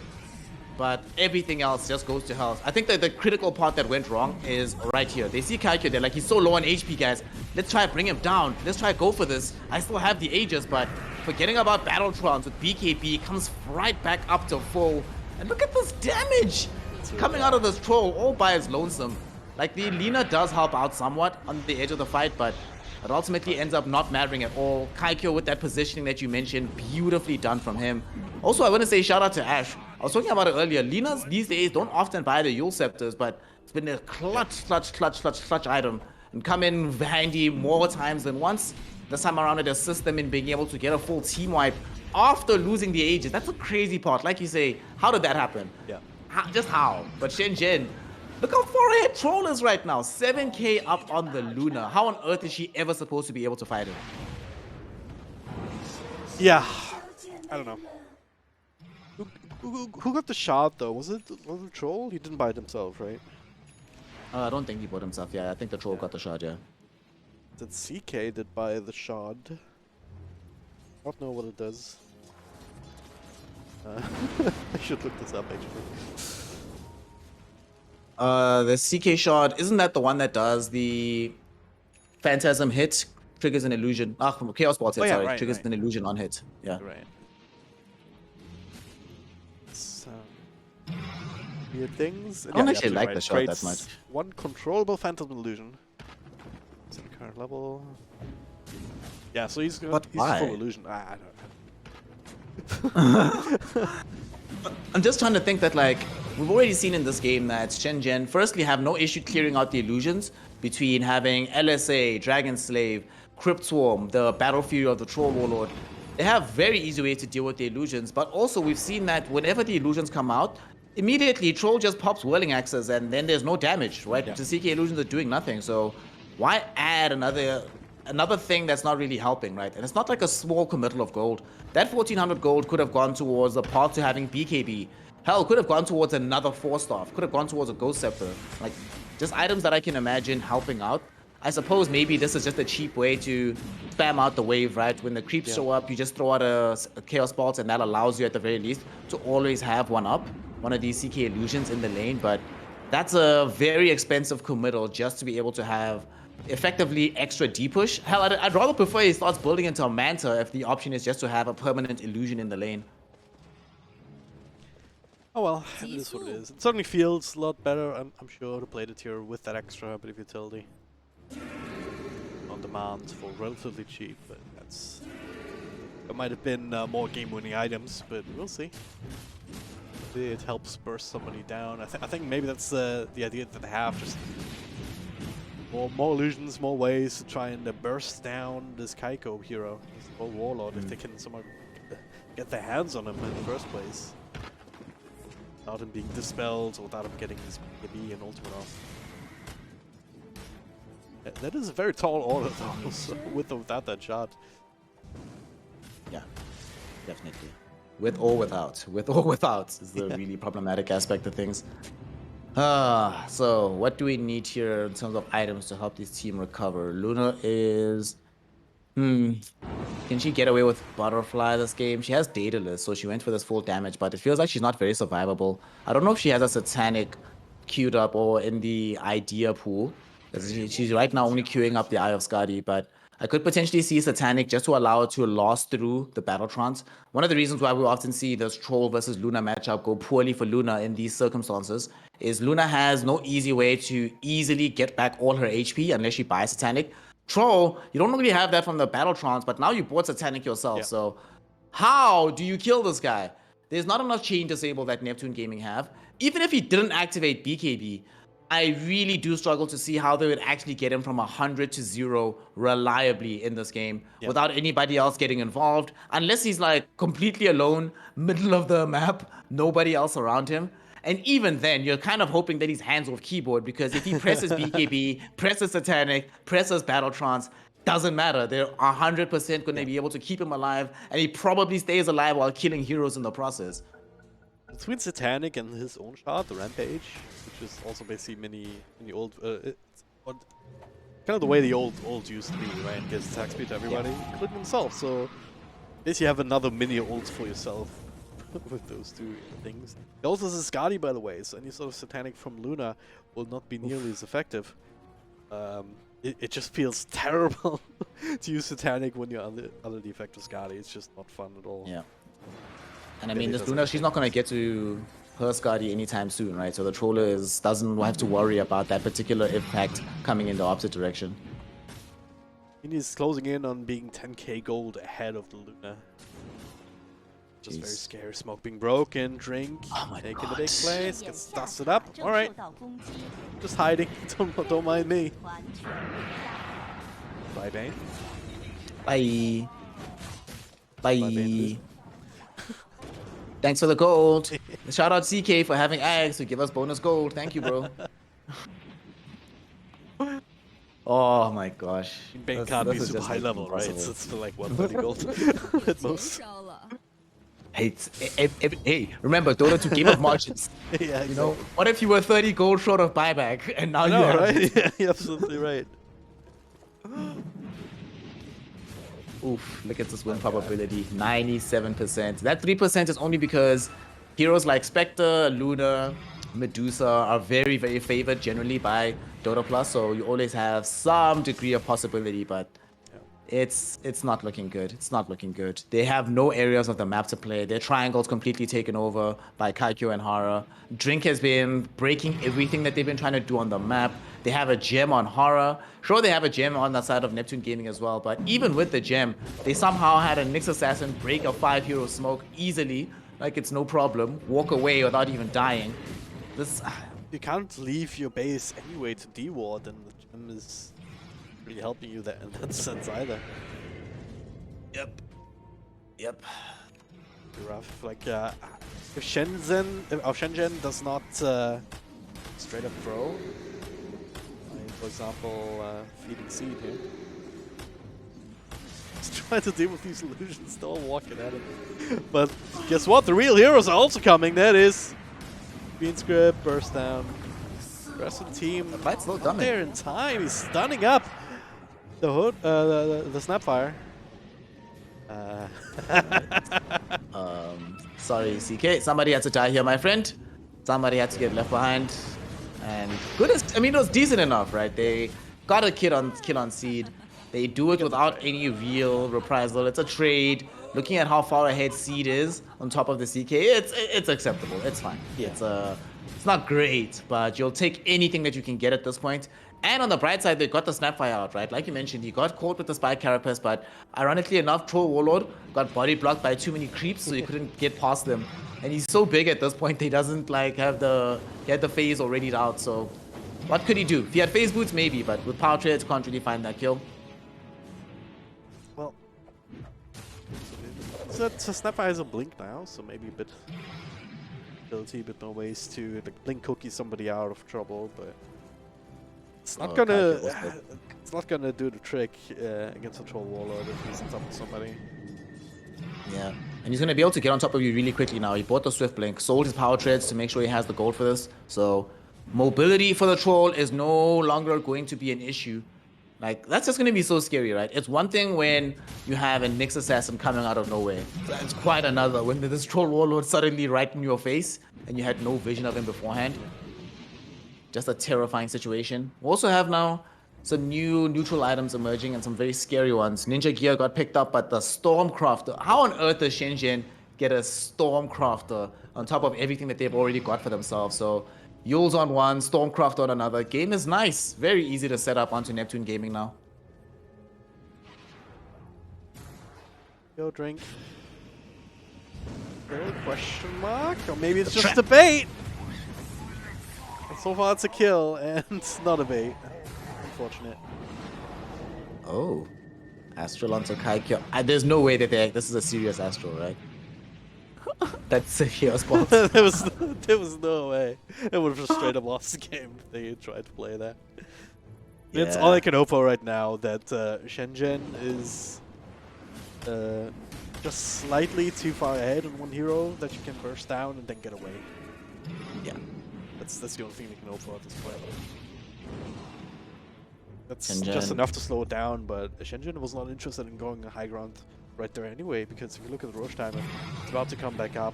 Very long respawn once again, but SHENZHEN, they're in control of this area. They should be able to bring it down without contest this time. And they take it down fast enough that Neptune Gaming don't have the counterplay available to try and go for a push down bottom and secure the tier 2. In fact, Ash even has a double damage rune to assist with this, so it will be gone in a hurry. The big man's gonna drop some goodies for us. Who do they give the Aegis to? Kaikyo will claim nothing, it seems. Right? Oh, there we go. He gets the Aegis. The cheese goes the way of Seed. They also give the Aghanim Scepter over towards this DP as well. So now we have those bonus ghosts in the middle of these fights. I mean, you know, I suppose at this point, Lina had already bought her own axe, so they're like, whatever, see if you can get this one. Does shoot her up to second in net worth, though, interestingly enough. And it also means that there's even more tools in the fights to deal with these illusions. How on earth does CK even play at this point? It'd be a bit rough. What? What's that? Bit of a stun there, but yeah, this is exactly what we were talking about earlier. Kaikyo can just hit, Seed can just hit with the X. All of that backed up by Ash, Drink, also Haro in the back. Like, if you initiate, it's not going to go well for you here. You can imprison, but you cannot follow up at all. It's even, he's walking up next to them to stun Whitechen with it. Why not? There's no counterplay that they have against this on the side of Neptune Gaming. You literally just have to watch the base fall. Like, top racks is going to get taken. And look at the discipline from SHENZHEN. As soon as they manage to take this tower, Troll Warlord doesn't even walk back. He blinks back immediately. They're out. They're gone. They're like, we still have this Aegis, but why force the issue? We'll just wait for the next set of Exorcism Ghosts. We have those available. If those are up, literally Neptune Gaming can do nothing to us while that's active. And Neptune know though, they smoke immediately. They're like, while ghosts are down, this is our only chance. Yes, they have Aegis, but if we let that cooldown come back, we automatically lose the game. So we need to try and make something happen as soon as we have the opportunity. not a huge chance, but it's the only one they're gonna get. Seed. Burst down immediately. Second Fiend Script used. Then up themselves just to get away, I think. Alright, they bought themselves another 90 seconds. Something. It is something. It's still looking all you rough. need. I mean, it's not often that a team can come back from a 35k goal deficit. Yeah. To be fair, if you are going to be in this kind of situation and you do want to come back from a drastic deficit of this degree, Luna is one of the 5 heroes in the game that you would want in your team to help you doing that, but it's still going to be a very much an uphill battle, an uphill climb for her to do so. And I think it's not really made much easier by the fact that if we're looking at like how SHENZHEN are playing the game, they're still doing such a remarkably good job of controlling the space more so than anything else. And they're not even that concerned with taking fights, not super concerned with forcing their next push, mostly concerned with preventing Neptune Gaming from getting back the resources necessary to make this comeback. And wherever Neptune go, they have to go like in full force and full numbers. Fonte is out on the map, but look at this. You clear one camp and you have to run, sprint back to base with your whole team. Even if you don't know where, even if the enemy isn't on top of you, because you're losing the vision game, you always have to fear that they're directly on top of your face and they're about to make a move against you at any given moment in time. Okay, Courier doesn't even quite die, so can still provide vision. And somehow... It looked like 2 observer wards, but it was 1 observer, 1 sentry. Takes a look. Now there's a smoke, Seed is back. They have a DD on troll because of course they do. Ages, 1.5 minutes. Swift blink, like if you want you can just blink up right there and kill somebody. Decides not to. Nice. Oh, Seed though jumps in. Ghosts are flying everywhere. Oh, look at the Laguna play. They burst away the OD. Gone and down for the count. It looked really weird with the Phantasm at the same time, you know? Like he just got sucked out of existence with this tiny leg spike there, but yeah. Kaiko not being crazy, just doing objective-based gaming. You know? So he took a full lane of Rax and a tier 3 tower in the duration of 1 double damage. That tells you the strength that they have right now. They're just too strong. Momori's kisses with Fiend's grip, but to what avail? This is not really going to go anywhere. Lincoln's Sphere is out right now. We can't even pull back the DPC. Seed has been the only one dying this game, but even he is now completely immortal. Luna can't even approach. For protection. Luna can't approach without being stunned. Spike Carapace is just too strong right here, and there you go, Kaiko. Ready with the man fight. Just the ultimate now. Drawing him into the fountain next. No, never mind. Okay, he's in the fountain now. Dragged back by air, actually. Okay. He will have blink though, so let's see if he's got the reflexes to get out. Should be fine. Just quick out spam out at that point. Now back towards the tier 4s. Still some work to do.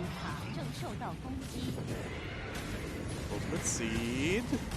Fiend's grip. Bit of extra help there from the LSA, and they clean through the illusions. Still not enough. Okay. Alright, they get the 1 kill on CK. Drink might die here as well, even with Carapace. Doesn't have blink up, so... Okay, some signs of life from Neptune. They get these kills, but it does come at a very heavy cost here. That's all the racks gone. That's full megas being available. You do have Luna, so you can still hold against these megas for quite some time. And in that fight, we actually finally got to see this Eye of Scotty being moderately effective, preventing Troll from getting HP for a little bit of time, at least until he got right up in the face of the fountain. So it's not over 100%, but we're like 99.999999% there of the way right now. Yeah. Neptune Gaming, I think they need a rapier, and Fonte agrees. Buys rapier, heads up. Yeah. He's like, look, this game doesn't go anywhere unless I have this big rapier item. There's no other way I can come back into this. You know, we have Daedalus, we've got rapier. They don't have buyback on Siege right now. I'm not sure if Neptune Gaming... Oh, never mind. Just got enough gold. 17 gold. Got him enough. Awesome. Yeah. Love to see it. Bounty runes are great. It's margins right there. Ish. Tell me about it, man. These margins in Dota 2. Well, with the rapier now have a way to deal with mega creeps. Okay. This is the last chance. It's at 0.0001%. what they have right now. Don't have a lot of time, and that's the downside with playing as Mega Creeps. You have 3 waves pushing in. You can take care of one, but it takes you a while. Right breaks out, Drink.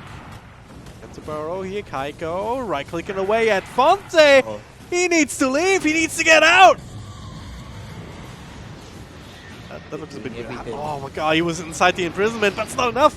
No. What the dead? Rapier on deck.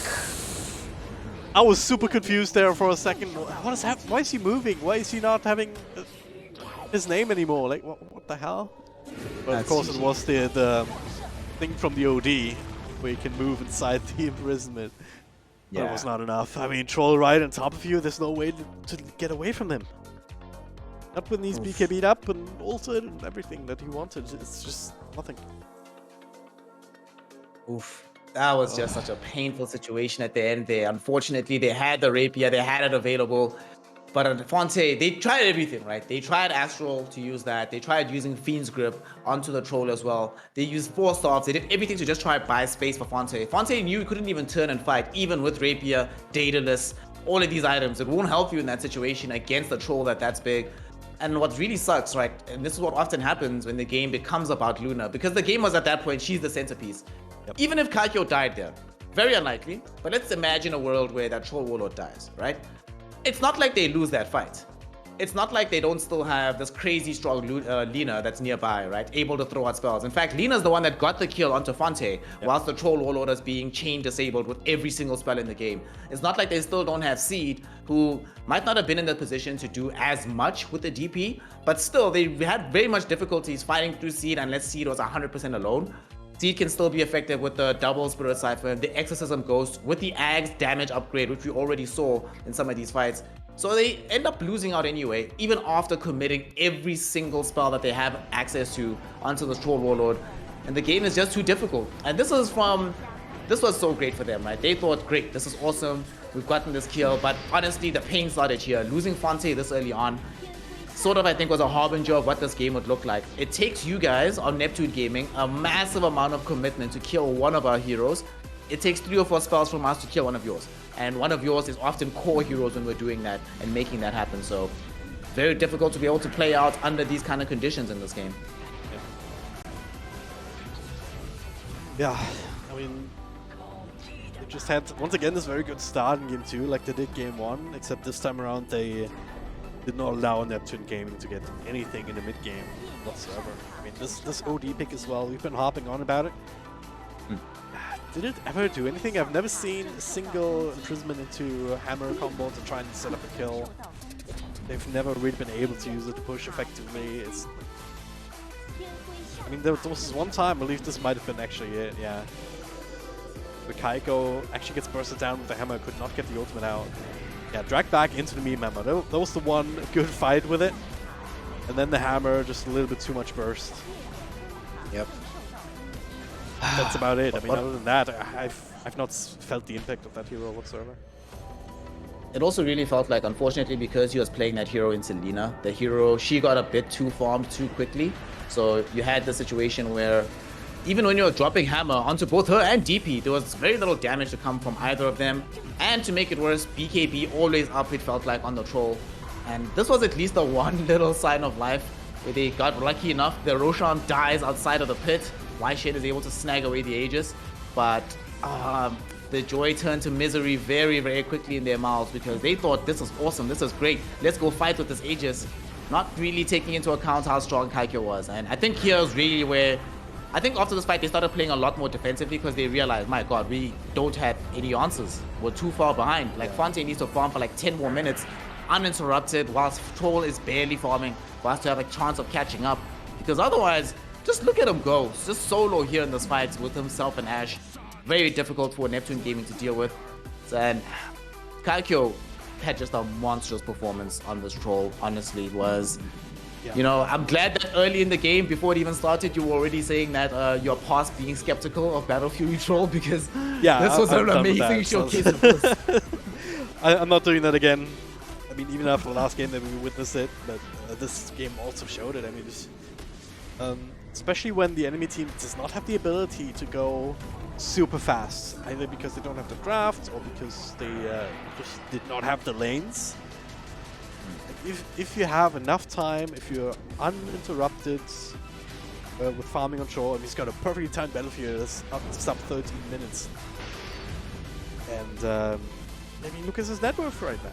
He was 10k gold ahead of the Luna, like what, 30 minutes in or so? Yep.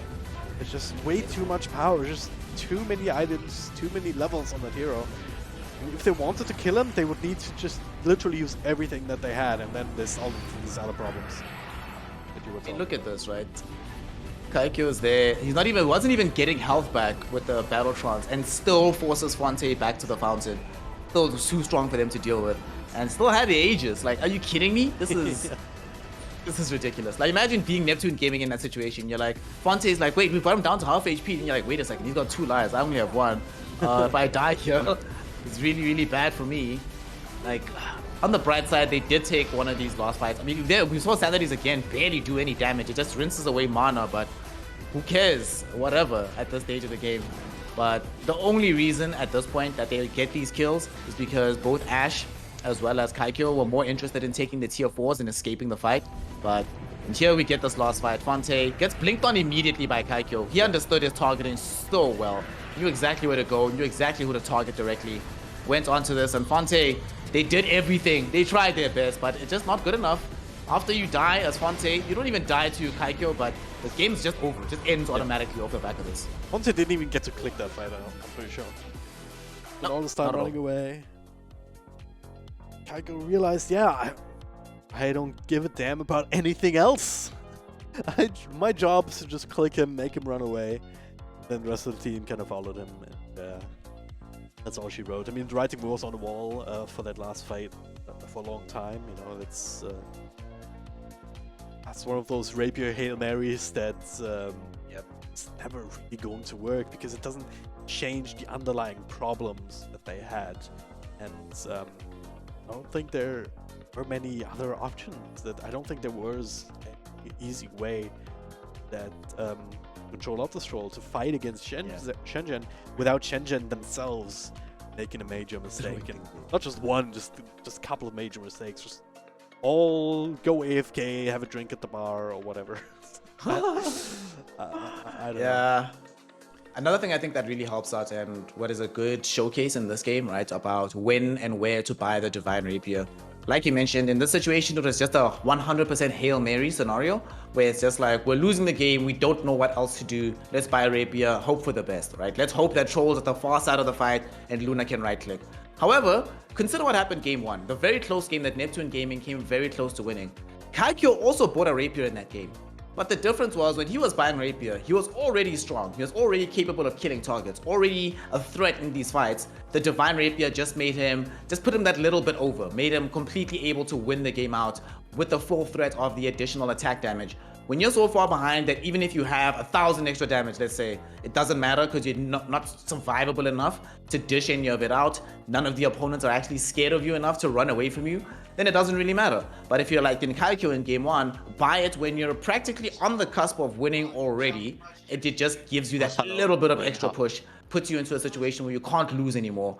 And really did feel like SHENZHEN not just able to do that better in game 1, but overall just had a better understanding of the game than Neptune. Across both games, even when Neptune was almost able to win, right? If we compare and contrast the decision making in these winning scenarios, Neptune Gaming, they take a lane of rack, they try to force the win, fail to do so, the game gets lost 20-30 minutes later. In this situation, we have, for the side of SHENZHEN, when they get in a winning position, they realize they're like, even if it costs us heroes, we're here for objectives and structures first. Yeah. As many heroes can die as possible, it's fine. Once we leave this base, even if all 5 are dead, but we have 2 lanes of racks, hashtag worth. And they did that reliably when they could, and that's what gives them the leverage to get more of an advantage on the map, and ultimately you just end up winning everything because they know exactly what they're doing, when they're doing it, and more importantly, why they're doing it as well.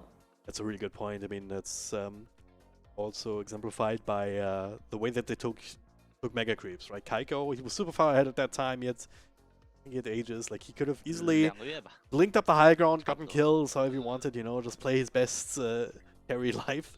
But no, he's like, nope, I'm first hitting the buildings, then I'm hitting all the other buildings, then you move on from there. Just get that crossed off the list and make sure that we don't make any sort of big mistakes.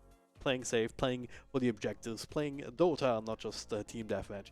So SHENZHEN, they know what they're doing. They've added another 2-0 victory to the tally here. So yeah, it's. I'm very interested to see where they're going, because if they just qualify and then straight up go on to the Division 1 next season, that would be quite a story already. So certainly keep an eye on them. But yeah, that's they looked really good. They looked really good in the series. Really looking forward to seeing more of them. But yeah, that's us done for now. Ricky and Neff will be bringing you the next series of the day. That'll be Aster.Aries YBB in about half an hour or so. Until then, you can check out all of the information that you can possibly want of this tournament over on dpc.pwesports.cn or on Twitter at pwrdesports or pwrd_Dota 2. Also doing like these small little comics between like there's a bit of a story going on between Axe and Earthbird apparently. And on these Twitter accounts, they're posting small little comic strips with that. How they're kind of annoying each other. Definitely worth checking out. So once again, Perfect World, really good with all of the surrounding graphics and story and production and whatnot. So yeah, thank you guys for watching. I've been DragonDrop, happy to bring you this series and snare. Any last words for the people today? Last words, make sure, very important, right? Drink water, go take a walk outside, touch some grass, and tell someone that you know, someone in your life, that you love them, that you sincerely love them. And hopefully tell yourself that you love yourself and be kind to yourself. And make sure that you are back as well, because this season, I have a feeling that this is going to be the most entertaining season of Dota 2 we've had in the DPC in a while. So keep tuned in every single time. And do not forget to make sure to report Techies players. Yes. It was very wholesome and then also very true at the end. So yeah, with these wonderful words, see you next time.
DOTA 2开启全新篇章 ，DOTA Plus 加入游戏，英雄修行解锁徽章，陪伴你从入门到精通，从新手成长为英雄。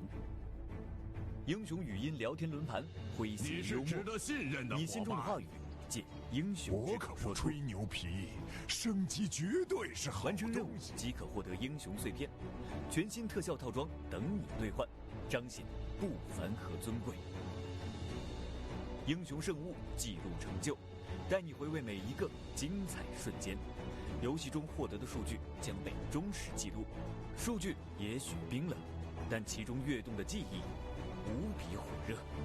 勇士联赛再度开启，呼朋唤友，挑战极限。信任与配合是 DOTA 2不变的主题，更由 Plus 助手带你快速上手游戏。也许曾离开，但全世界的玩家都期待你归来。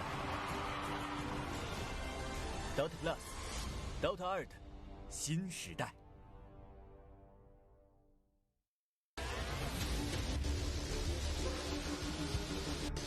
读书人的事情怎么能算通？这是记录。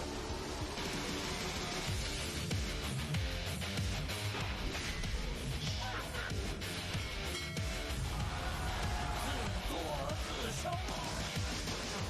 你非常酷。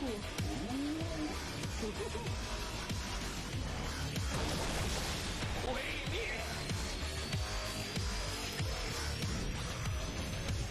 时间结界。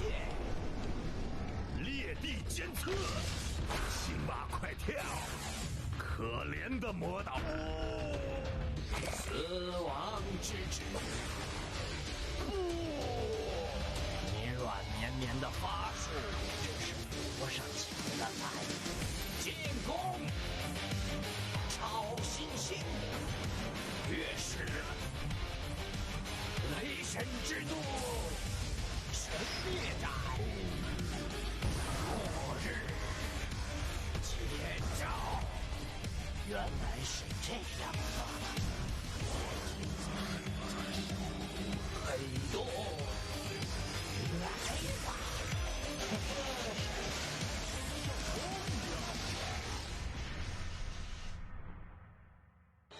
要陪丽娜玩吗？会被烧焦的哦。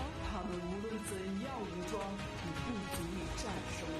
第一份祭品已经奉上，欢迎来到奈摩尔的地盘。They call me Squid. They call me Squid. 我的爱上名单上有你的名字。是谁在呼唤水晶侍女？如果世人不承认我的存在，那就有必要再重新造。还需要介绍？因灭弱已经消失，只有主宰尚存。看看这群待宰的羔羊。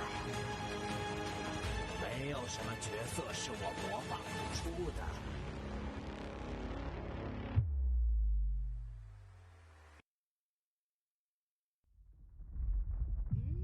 我沿着地上的一个大洞跑到了地下。这东西是座铁链，铁链上还有很大的钩子。最后，死亡之神以为被偷走了。嘿嘿嘿，要我说是无谓人种。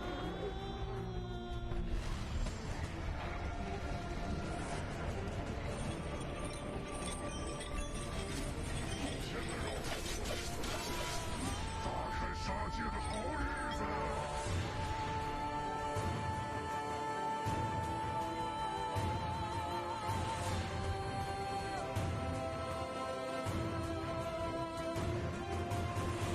开工时间，眼观六路，给我叫起来！嘿嘿嘿嘿，好大二鲜肉，来亲热亲热，小鲜肉。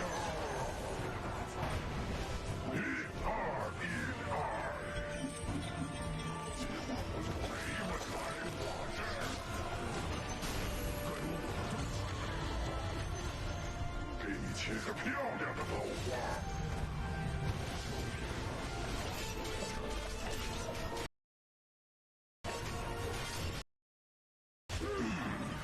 火腿罐头，烧烤时间。大家叫我胖子，你才是土东西起家的。